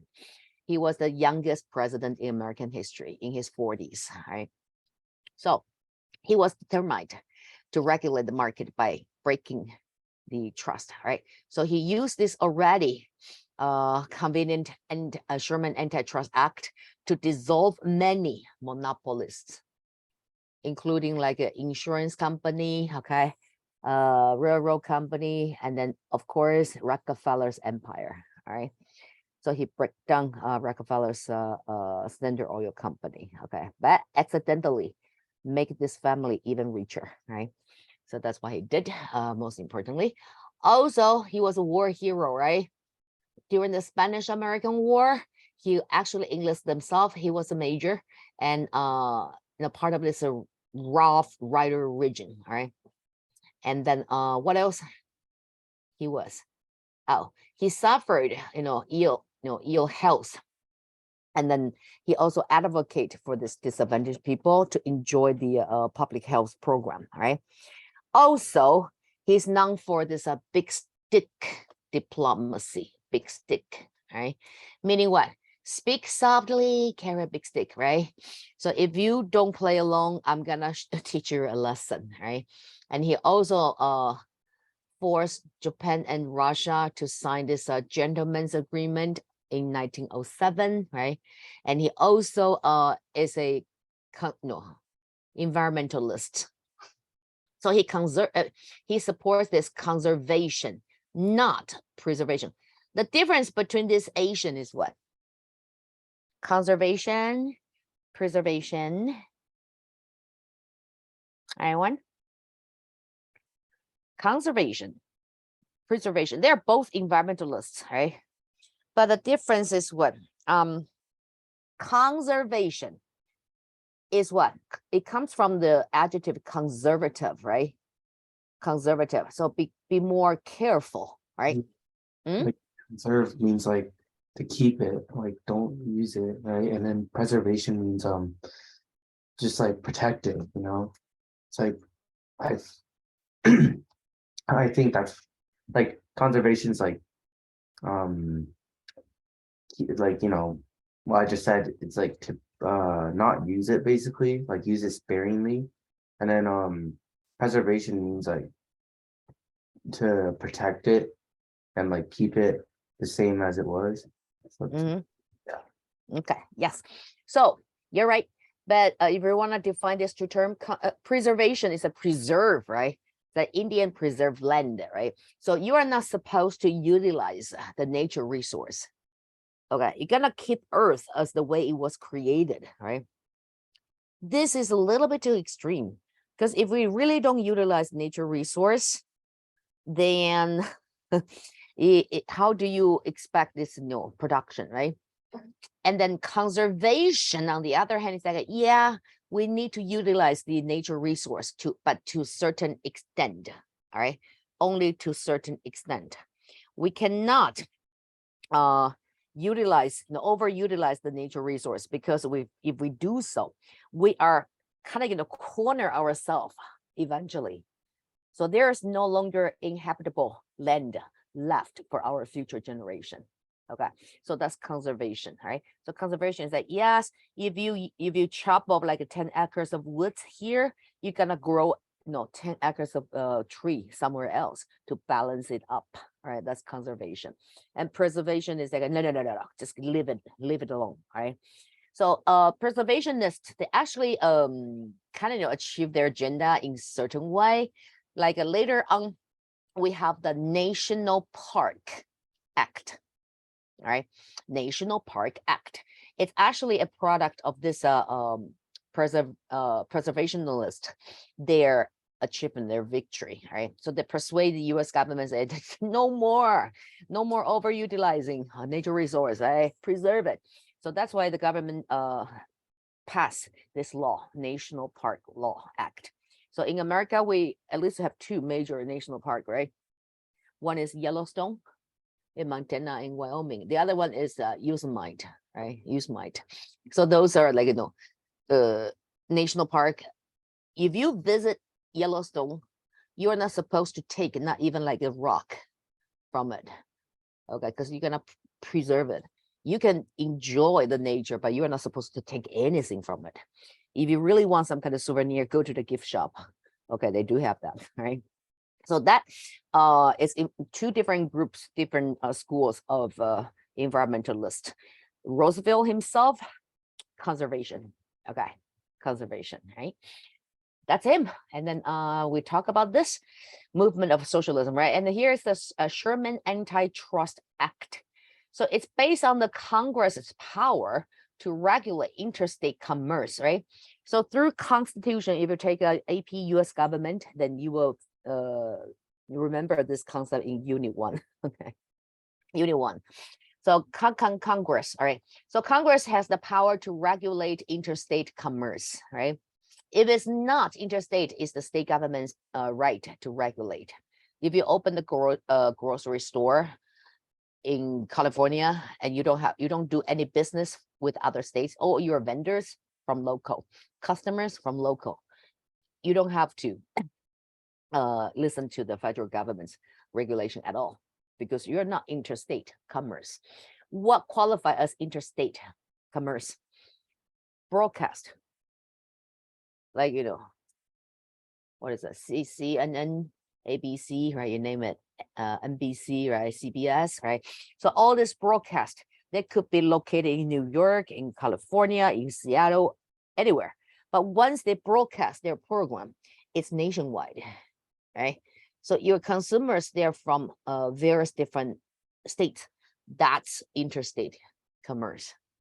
Also what? Railroad, airline, you name it, right? Insurance, right? They're all interstate commerce.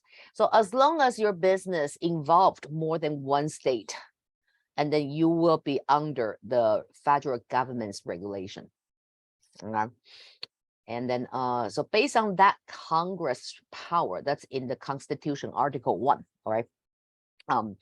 So Congress came up with this Sherman Antitrust Act. So declared every contract, combination, or conspiracy in restraint of interstate trade to be illegal.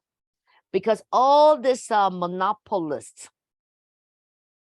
they not only try to accumulate wealth for themselves, they also try to undermine their rivals' revenue, right? So they could have like, railroad business, right? And they would purposely change the width of the railroad, right? And then, so the train travel from one state, and before they can enter this state, your railroad, they must use your train because their train will not fit into the track, you see? So they use that strategy to control, to monopolize railroad in their own state, you see? So that would be considered as like, violating Sherman Antitrust Act. Well, and corporate monopolies were exposed to federal prosecution if they were found to conspire in restraining trade, right? So the railroad is a good example. So it kind of like, undermine this market growth, right? So restraining trade. You want to continue to transport your cargo, you gotta take my train. And since I'm the only supplier, I'm the monopoly. I'm the only seller, right? Seller here. And then you're gonna play along whatever rate I charge you, no negotiation, right? So the Supreme Court applied the act to both labor unions and corporations. That's the only fair, right? So you wanna prevent monopoly, so you regulate corporations. But what if the unions, they monopolize, right? If you want laborers, I'm the only source you can come to. And then you can, talk about the wage to like, unreasonable number, right? So Sherman Antitrust Act applied to both unions and corporations, right? Okay. Now, with this social reform, progressivism, right? So a whole bunch of regulation and acts, okay, came up to break down the trust, to increase the standard of public safety, all right, and then to regulate union as well, right, aiming to deal with this social issue that derive from the Reconstruction era, also the Gilded Age, right? So America was like in this midst of reform, okay, reform, but it's a reform, it's not revolution, okay? So keep whatever is good and get rid whatever is bad. How? By the government's regulation and acts, all right? So that's the progressivism era, right? So progressivism, all right, between 1890 to 1914. So we have the whole package: social, political, economic reform, right? So America, you must address the to the problems caused by industrialization, right? Also urbanization. So urbanization, it's a byproduct of this industrialization for sure, because once the society is industrialized, factory tend to centralized in urban area, right? Because you have the convenience of all this infrastructure provided by your government, right? And then this urbanization. Why urbanization is a problem? Well, population density, right? So in order to harbor all this, influx of immigrants or like migrants, right? Then the city must find a way to build enough, buildings, right, condos, to provide shelter for these workers, right? So buildings started to go vertical, okay, because the population grows, and then you have so much land only, and the industry, the factory, pretty much took over most of the land, right? So it kind of built your building vertically, right? So that's why we have all this skyscraper, right, being built, okay, constructed during this era, right? And that's a problem. Why? Safety issue, right? Do you have enough stairs in case of emergency, right? Do you have a fire alarm, right? So all this. Also, this urbanization also reveal a social problem before this progressivism, even during, because the problem is way too deep to be dealt with. So it takes time to really, reform it. So you will see these workers, in order to save money, okay, they try to reduce their daily expenditure, okay. So they would have like pack rental, right? So what they did is like they rent a tiny small apartment, and you will see like 20, 30 workers live together, and some of them just sleep on the floor at a corner, and the personal hygiene was a big question, right? And that will lead to this disease everywhere, right? So the government must address that. So democratic reform also were made throughout states, right? Also the national government as well. Democratic reform is what happened to American democracy, right? And why we have this, this large social wealth gap and corrupt government everywhere, right? So democratic reform, okay, you're gonna guide American back onto the track, right? And if we talk about American democracy, what is American democracy? Democracy in general is people's right to vote. Okay, that's in general. But with this modifier, American democracy, distinguish American democracy to general term. So what is American democracy? It's what? Two words: limited government. All right, limited government. Right. So America, starting from this Confederation era, right, and then created this Congress. So limited. See, America's democracy is limited government. That's why we have this Confederation.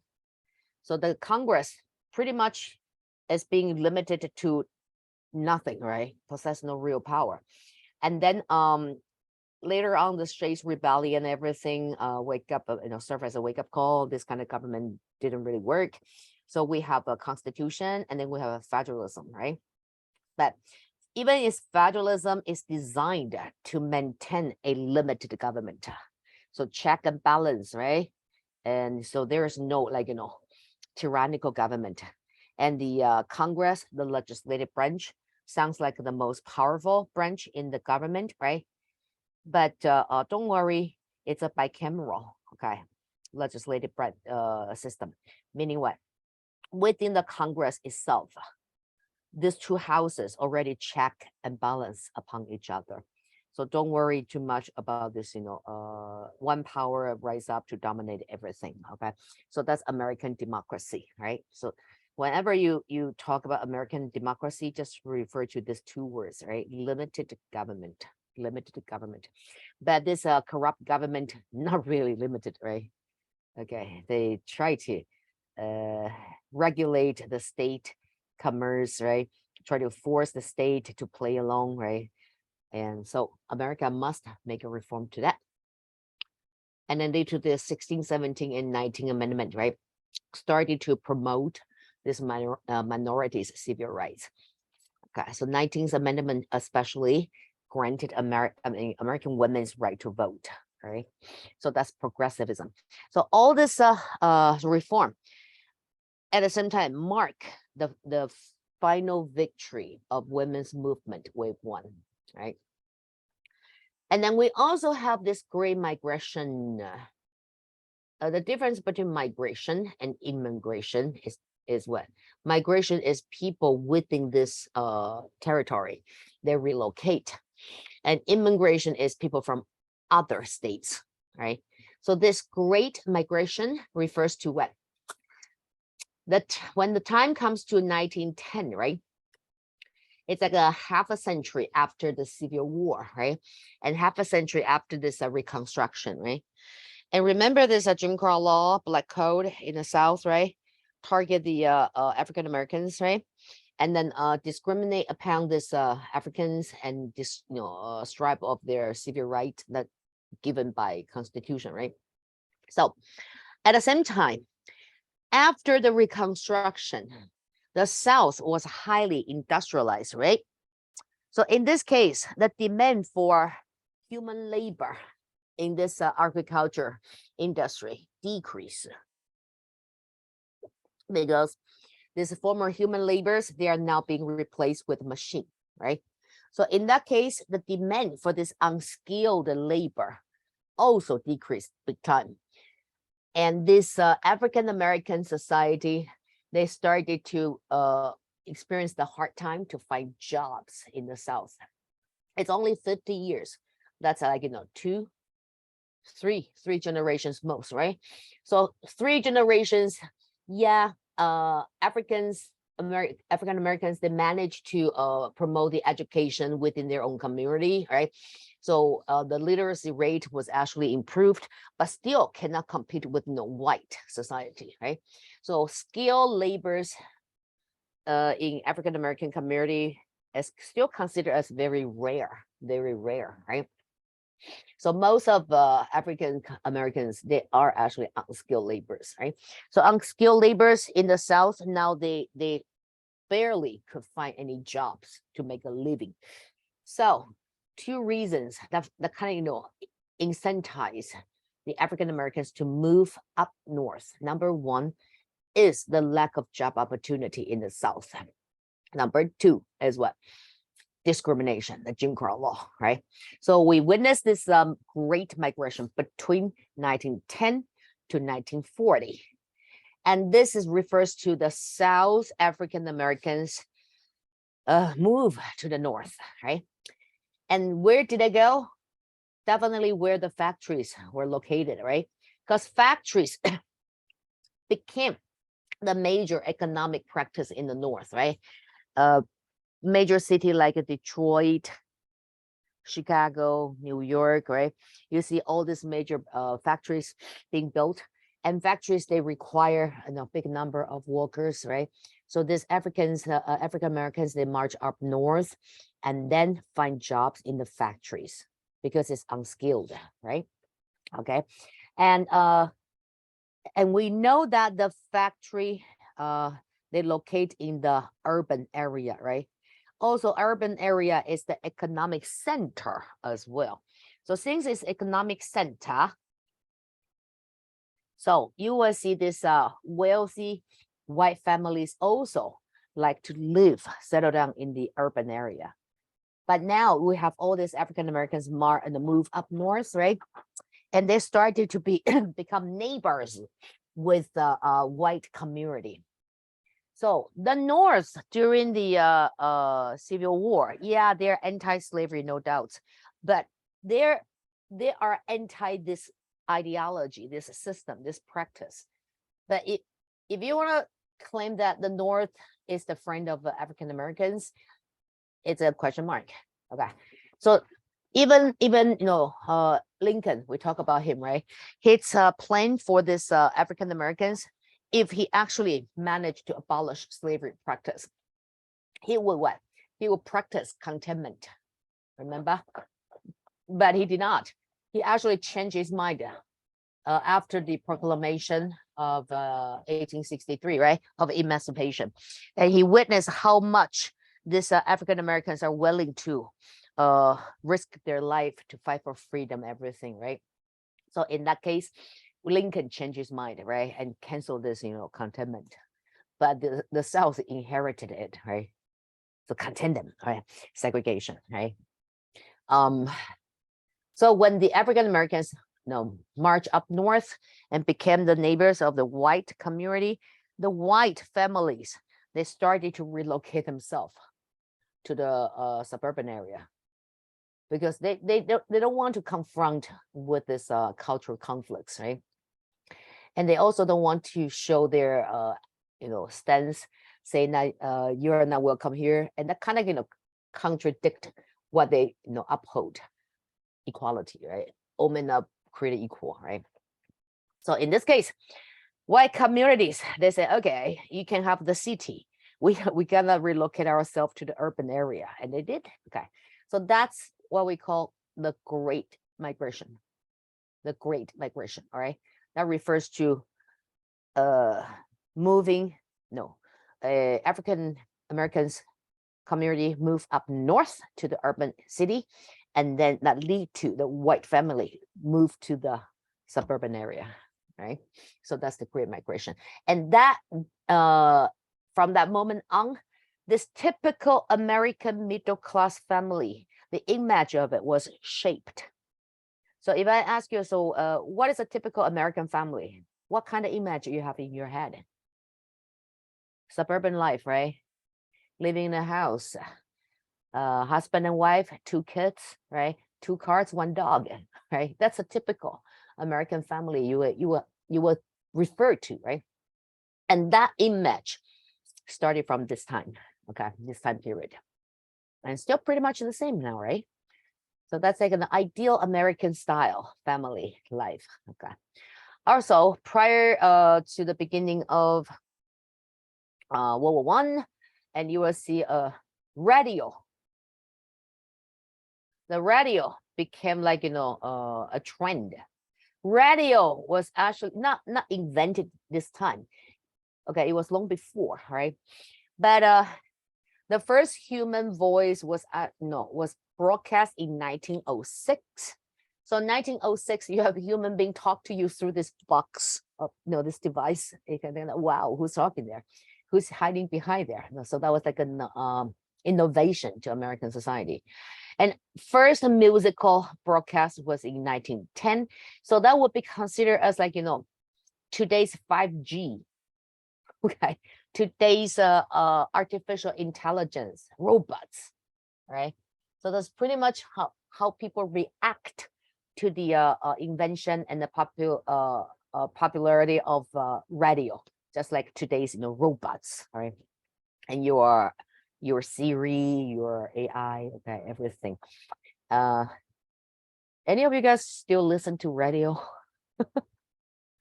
I'm wondering, do you listen to radio at all? No. Do you know what is radio?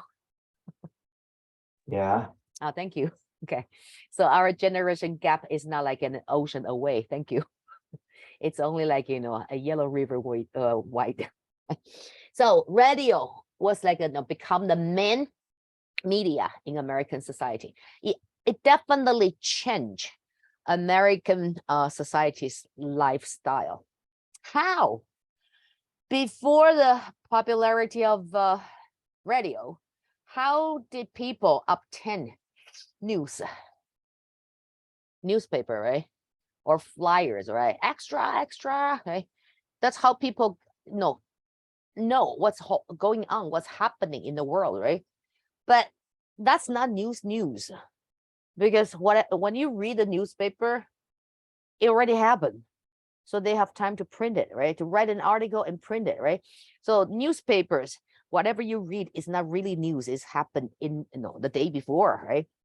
But radio, on the other hand, they can give you the most updated news because it's through voice, right? Broadcast. So they can just set up the channel and start to announce whatever new policy or what's happening in the world, right?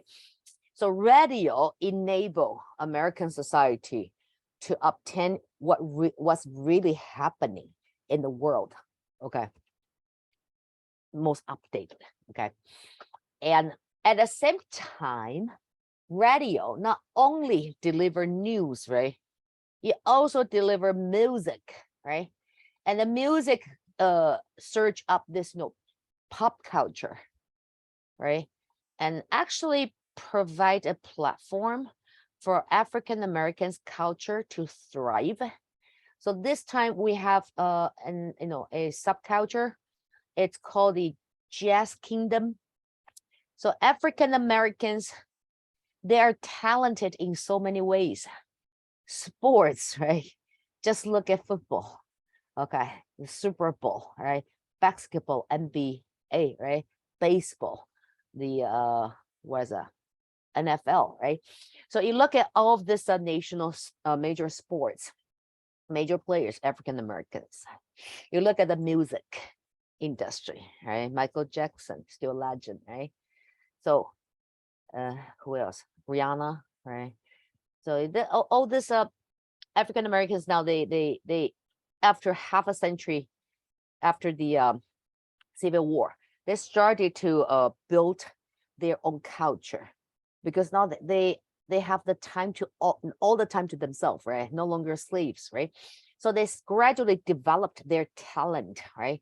So they kind of gonna master the sports, master the music industry, and they introduced this African American style music called jazz, right? And with the saxophone, the very unique tune, right, melody, and give you this kind of vibe, okay, just so soothing, and can invite you to travel in time to your sweetest memory in life. So African Americans jazz culture become influential, right? And you can still see this jazz style incorporated in modern days pop music, right? And blues as well. Okay, blues is all African style, right?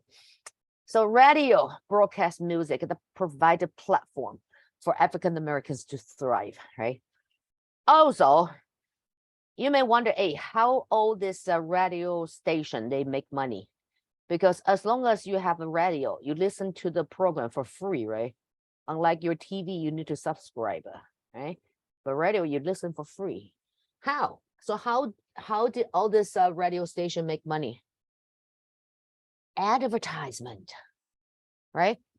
So the radio does not charge audience any penny, right?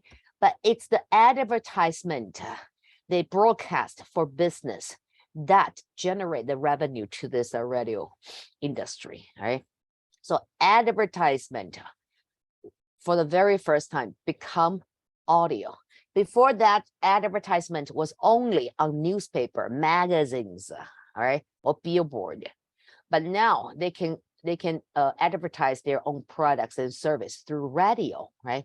So that will cover access wider market range, right? So that lead to Americans' development of consumerism, right? So consumerism is what? Consumerism is enjoy now, pay later. All right. So this kind of credit system was then established in American market. You see, one invention of radio changed pretty much the entire nation in daily life, their lifestyle. So radio really transformed how American they spend their daily life, how they spend their money. All right. So radio lead to this news broadcast, music broadcast, and lead to the creation of African Americans culture, blues and jazz. Also enable the commercial advertisement to reach wider range, and that lead to Americans consumerism. Right. Well, and then that will also lead to the Great Depression. Okay, we'll cover that later on. Okay, so this radio was so special. Okay, Woodrow Wilson. Woodrow Wilson was the first president to broadcast. See, politics, right? So the government now obtained another platform to reach out to the general public. So the connection between the society and the government is now closer. You can actually listen to your president speaking through the radio. Okay, so Woodrow Wilson was the first president to do so. But the president who utilized radio to the most is FDR. FDR during the Great Depression, when he started this New Deal, he had a daily broadcast, the presidential moment. Right? He actually had a broadcast room built in his office in White House. And his voice, you can still Google it, because that time we already have television, right? It's black and white, but you can hear FDR's voice actually, right? And his voice was kind of like a soothing, and through the broadcast of radio and the way he addressed to the American public, he would say, "My fellow Americans, this is your friend Roosevelt reporting our next policy, our next project to cope with the Great Depression." All right. So he would talk to the general public like an old friend. All right. So that strategy really kind of serve as like the spirit, the glue to hold the society together, even though America was still undergoing this serious economic crisis. Okay, but at least American society now have hope. They have this leader. Okay, kind of being so frank and explain what policy they're going to adopt and exercise, and why we need to try this policy, and what we can expect. Okay, this policy can bring us and fix the problem, right? So Roosevelt did that, FDR did that, right? So he was the president that utilized take the advantage of radio to the most. Did I say rodeo? Radio, right? Rodeo is a cowboy sport.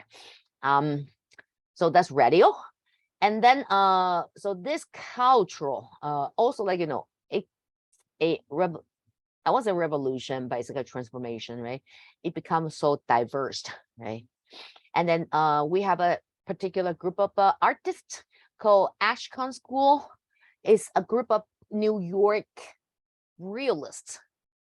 New York realists in the early 1900s, they started to introduce this new painting style to American society. So they are not focused on this, glorious of this Gilded Age. Back to Gilded Age, the arts, you can see it's like, so Moroccan style. Okay, and everything was decorated with the fancy lace, gold statue, whatever. So if you and there's actually a TV series you can check out. It's called The Gilded Age. Any of you watch that one? I forget which channel broadcast that. This year, early this year, it's called Gilded Age. It's exactly what we're talking about, the Gilded Age, right? So if you check out this TV mini-series, you will better understand how the society was like, why it's gilded. All right. We have the old money versus new money. Old money is the descendant from Mayflower. And new money is what? This entrepreneurs, this bourgeoisies, okay, middle class. So old money still look down upon this new money, all right? And the whole society just tries so hard to boost up their wealth, all right? Look at their the way they dress, the way they decorate their house, okay? And it's just like, you're living in a palace, okay? That's Gilded Age. So all this artwork focus on like a personal portrait, okay? Just like, to boost up this absolutism, divine right of a king, that kind of style. But when it comes to this progressivism, it changed. We have this Ashcan school. They started to paint realistic scene, right? Like, people's daily life and the 6th Avenue. So they are realists. So they want to present to their audience what is reality, okay? Forget about all this, nobility, okay? This, what, monarch, royal family style art. Let's focus on reality, right? So is it as part of this reform of this progressivism, right? So try to guide American society from this, Gilded Age, that people's only agenda is to seek for wealth, right? Back to focus on real life, right? And focus on what is, practical, right? And then also we have Henry Ford's Model T, 1908. That's the year Henry Ford actually introduced the Model T that he managed to produce through this assembly line, and actually, managed to achieve this mass production and drop the market price. All right, and we mentioned about him that he was a most true entrepreneur among these 4 monopolists, right? He actually paid his worker $5 a day when the average salary that back then was $2, right? $2 a day. So he has his logic though. His belief was, when I pay my workers more, right? I pay them 2.5 times more, right, than the average salary, for the following reason. Number one, I can earn the loyalty from my workers. So I don't have to train new workers again and again, right? So they're already working here, and experience, right, make perfection, most likely. So their workers, productivity will be improved, right? Because they're experienced now. They don't leave your company and seek for a better job. They cannot find anything better than what Ford had to offer, right? So true entrepreneurship thinking, right? That's number one reason. Number two is what? Is that besides this loyalty, right? I pay my workers $5 a day. No way they can spend all $5, right? They're gonna have savings, right? So the savings accumulated throughout their lifetime, right? When they save enough money, they can buy a car from me. That's another potential consumer, right? That's number two. And number three is when I pay my worker well, they can eat well, right? So they will be healthy. So they'll become more productive. So it's a win-win-win situation, right? A win for the worker, win for the company, a win for the society as a whole. Because you have, much healthier American, right? So that's the Henry Ford's belief, all right? And it kind of makes sense, right? And his workers really, okay, hardly you will see their worker quit the job, okay? Most likely fired, but instead quit, right? So that's the American society before World War I, all right? So if you want to make a note to yourself, American society's mass communication history, it started from newspaper. The very first form for broadcasting a decision or announce a news is through newspaper. So after newspaper would be like a billboard, and then radio, and then what is it, a movie, and then television, right? So radio, movie, television. Each era, each age transform American market, transform American families, pattern of spending, consuming, right? So that's the society in America before World War One. Well, so now we're gonna move on to World War One. So again, war, not the focus of AP, but it's the cause effect, right? The aftermath, right? And then the logic and major battles. So here we have the cause of World War One, right? So cause of World War One, I don't know if your school teacher used this acronym. It's called MANIA. Anybody know what this acronym stands for? The cause of World War One, you can use this acronym called MANIA. We do know what is the acronym, right? MANIA, right? Ria, did your school talk about this one, MANIA? No. Okay. All right. Jeffrey, do you know what is mania? It's an acronym. Just take a guess.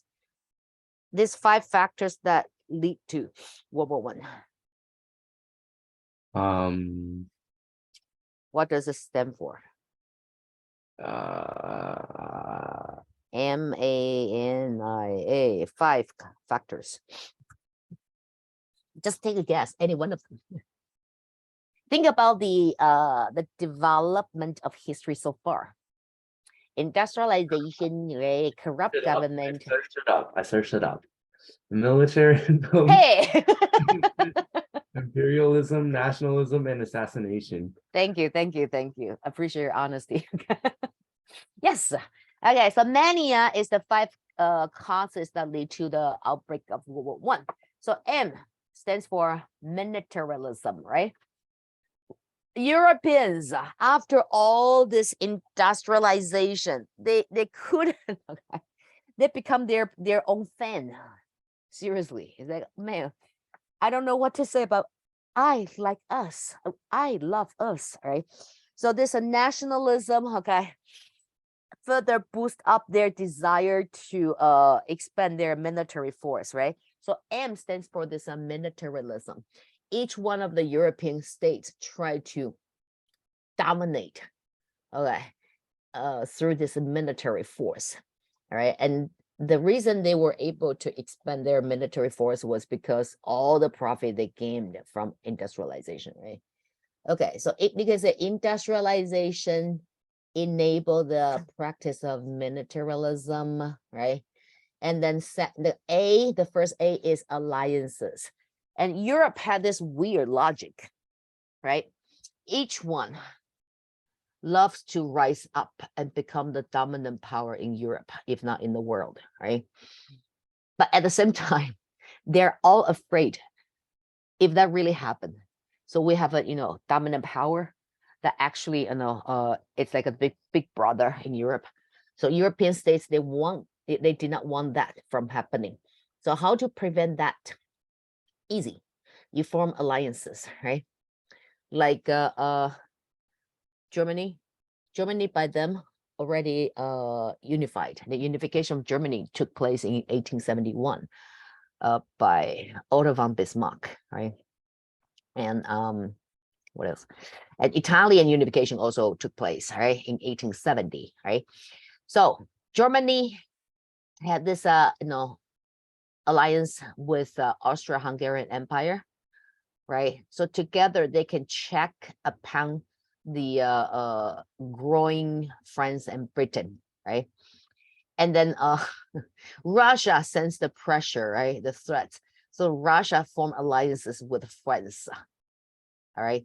And when Britain formed the alliances with France, and France's ally all of a sudden become Britain's ally. So you have this British, France, and Russia alliance versus Austro-Hungarian and Germany's alliances, right? So these alliances did not really cause the World War One, but more likely is force World War One to escalate into a a world scale. It could be just regional conflicts, but because of these alliances, right? So dude, don't worry, I have your back, right? So everyone joined this war, and all these European countries at the same time, they all have colonies in the overseas, right? So when European confronted with each other, engage at war, they don't just fight in Europe continent, they attack each other's colonies. And that's why we have this world war, right? So that's alliances responsible for this regional conflicts to be amplified into a world war scale. And then N stands for nationalism, right? So nationalism is what? Again, it's the result of industrialization, right? So it started to generate this national identity, right? You're so in love with your country, right? So nationalism would lead to two possible results. First possibility is nationalism lead to unification, like Germany, like Italian unification, right? So nationalism is like no. And the difference between nationalism and patriotism is patriotism, you have this recognition, connection with your state. That's it. I love my state. I love my country. My country is awesome. That's it. But nationalism is what? I love my country. My country is so awesome, and yours not. Yours not, right? So this kind of view your own country as like the best in the world, right, will lead to two consequences, two results. Result number one is since we're so good, we should unite it. We should team up, right, and build our own empire. That lead to the Germany unification. At the same time, lead to this Italian unification, right? A second possible result is what? Independence. Independence, all right? So nationalism actually trigger the independent movement in Latin America. First is Mexico, and then is what? Latin America, Chile, Argentina, Peru, Venezuela, Brazil, you name it. And then followed by Haiti, and then followed by Cuba last, right? 1898. So this nationalism is like, these colonized people identify their own identity, right? We are not Creole. We are not second-class citizen. We are Americans, right? We are Mexicans. We are Argentinian, right? So in this case, this new form of identity is the product result of nationalism as well. So nationalism will result in two possible outcomes. One is unification within a nation, and the other is independent. So break up with, from an empire, all right? So why does that have to do something to do with World War One? Yeah, World War One, the final straw is the assassination of the Archduke Ferdinand, right? And that's the result of nationalism. So Archduke, Austria-Hungarian is a dual monarch empire, right? And they believe as long as we speak, German, we should be united, or if not by language, at least by geography, right? So Austria-Hungarian try to expand its influence to the Balkans, right? And that lead to this, resistance due to nationalism. So here, this Slav people is like, we do not even speak the same language, right? We are not one of your people. Leave us alone, right? But Austro-Hungarian try so hard to annex, the Balkans Slav people, that lead to this assassination, right? So nationalism definitely has, something to do with the outbreak of World War One, right? And then I stands for not industrialization though, but imperialism. Imperialism, right? So imperialism is the idea that European power, they want to build up their mighty empire, right? This is a sea-based empire because they all have colonies everywhere in the world, right? Including Africa, pretty much the whole continent. Also where? Indian Ocean, right? Alongside the India subcontinent. Also Southeast Asia, right? Also not colony, but the sphere of influence, right? Occupy, monopolize China's market in late Qing dynasty, right? Okay, and force Japan to open door as well, right? And what else?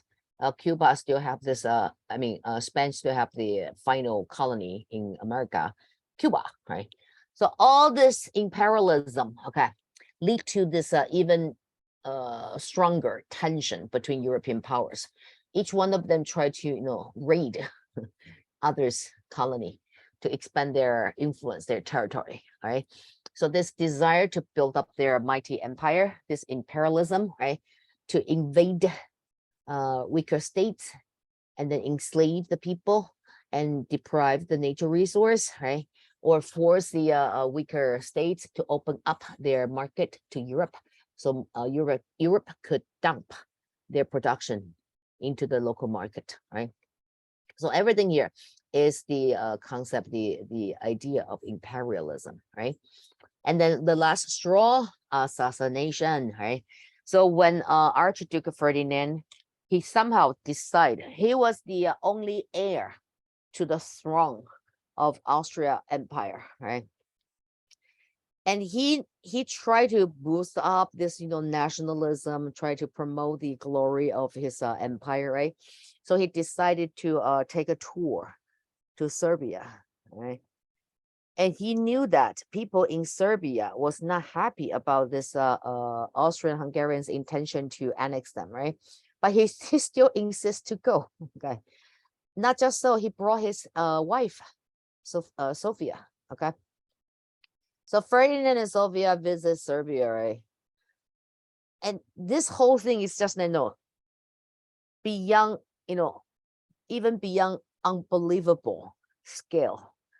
It will challenge your belief, okay, how this assassination, eventually happened.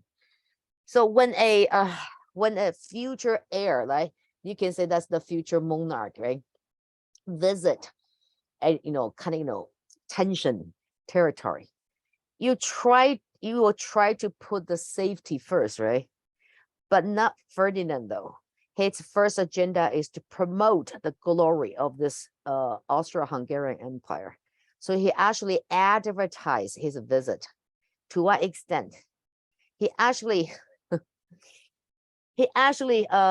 published his schedule. What day, what time he would be where. Okay. So it's kind of like, free information for these people who really hate him, right? The assassinators, right? He actually provided information. He made the information available to the possible threats, right? Those assassinators. Not just so, he at least have like, bulletproof car, right? No, they were in this convertible vehicle. So the couple was exposed to the public. All right, not just so, okay, when they arrive, okay, they try to contact with the people, handshake, right? He actually want people to worship, that's our future king, okay, that's our future queen, right? And this radical Serbians, right, they already have this nationalism, try to overthrow this Austrian-Hungarian government's control. Now here comes the chance, right? They know exactly what time, when, where, right? Where this future king will be. So they actually organized this assassination, right? But the first time, okay, they missed. So this shooter was not a good shooter, and wrong. So did not shoot the Duke and the Duchess, right? But instead hurt one of the guards, right? So when that happened, what's your first reaction? You change your schedule, right? You find a place that you can guarantee your safety, right? But no, the Archduke Ferdinand insists we must send his guard to the hospital first, okay? Because he's my man, all right? I have the duty to protect him. Hospital first. So they reroute their trip to hospital, right? You can have other guards to escort this wounded guard to the hospital, right? You should find somewhere safe, but no, the Duke insists to on going to the hospital together. And then this driver driving this wounded guard was like 2 cars ahead of the Archduke's vehicle. Okay. And then they decided to take a shortcut, right, to the hospital, but did not inform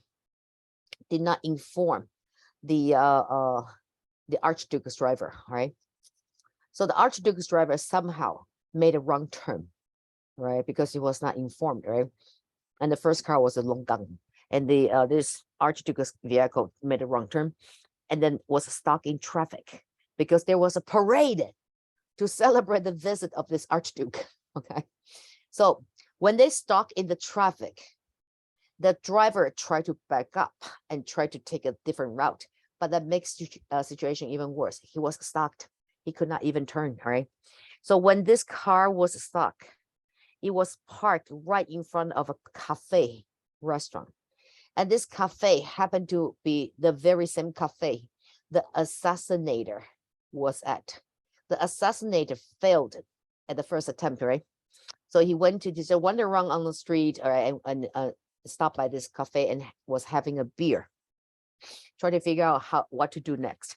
So when he was like struggling, how come I missed it? Man, okay, that's a golden opportunity. And all of a sudden, here is the Archduke right in front of him in the convertible car. Okay. So he, without hesitation, he stood up, grabbed his gun, and shot the Archduke and his wife close range. That's the assassination. So it's so dramatic, right? Even you're a script writer, you probably won't write something like that. So it was meant to be. This Archduke had all the chance to escape this assassination, but eventually it happened anyway. So it's fate. So this assassination lead to the outbreak of World War One. Okay, so World War One, we already talked about these alliances, right?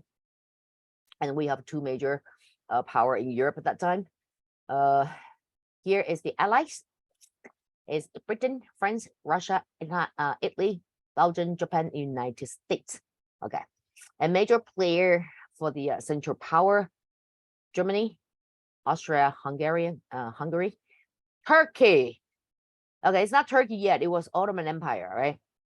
Ottoman Empire tried to stay out of the war initially, but because of this discontent in this Balkans, right? So these Balkans, they have this nationalism, right? They are the descendant of Greece, right? The Greek community. But Ottoman Empire is Islamic empire, right? So this Balkans Slav, they want to separate from Ottoman Empire. See, nationalism, right? So Ottoman Empire was like, maybe if we participate in this war, we could use the war as an incentive to reunite people. But the Ottoman Empire was wrong. And when Ottoman Empire decided to participate in the war, they got to choose side, right? So Ottoman Empire was, debating between Britain and Germany. But eventually Ottoman Empire sided with Germany because he believed Germany, especially Prussia, right? The war machine, right? So he believed with Prussia's advancement in military and weapon, everything, side with Germany stands better chance in winning. So that's why Ottoman Empire ended up with this Central Power, but they chose wrong, right? And then the final victory belonged to the Allies, right? And we also have Bulgaria right here, right? So this is the cause of World War One. So when you refer to the cause of World War One, just refers to this acronym, right? Mania, right? Okay, so let's stop here. Oh, starting from today, we're gonna practice a DBQ. We did not talk about DBQ today, but I already forward the prompt to your TA, and we're gonna use the very same prompt and to practice our breakdown skill. No, this is APUSH, right? Okay, so this is what we're gonna do starting from today. we are in class meeting 7, right? So today I would ask you guys to practice writing contextualization and thesis only. Contextualization and thesis only, right? So do whatever you believe is the proper way to do, okay? And then we can talk about that later, tomorrow in the class, right? Because we are ahead. Right here is America's role in the world. We did that. Imperialism, we did that. Right, economic transformation, we did that. So we are about to enter this Cold War era, right? And that's the end of World War II, because World War I, World War II, war itself not important. What's important is interwar, the Great Depression, the booming 20, and then we can move on to Cold War era. Okay, so we can talk about how to address contextualization and thesis tomorrow. But today, just do whatever way you believe is the College Board standard, all right? And we're gonna use the same prompt to target all 7 points in DBQ, all right? Questions? I assume that's a no.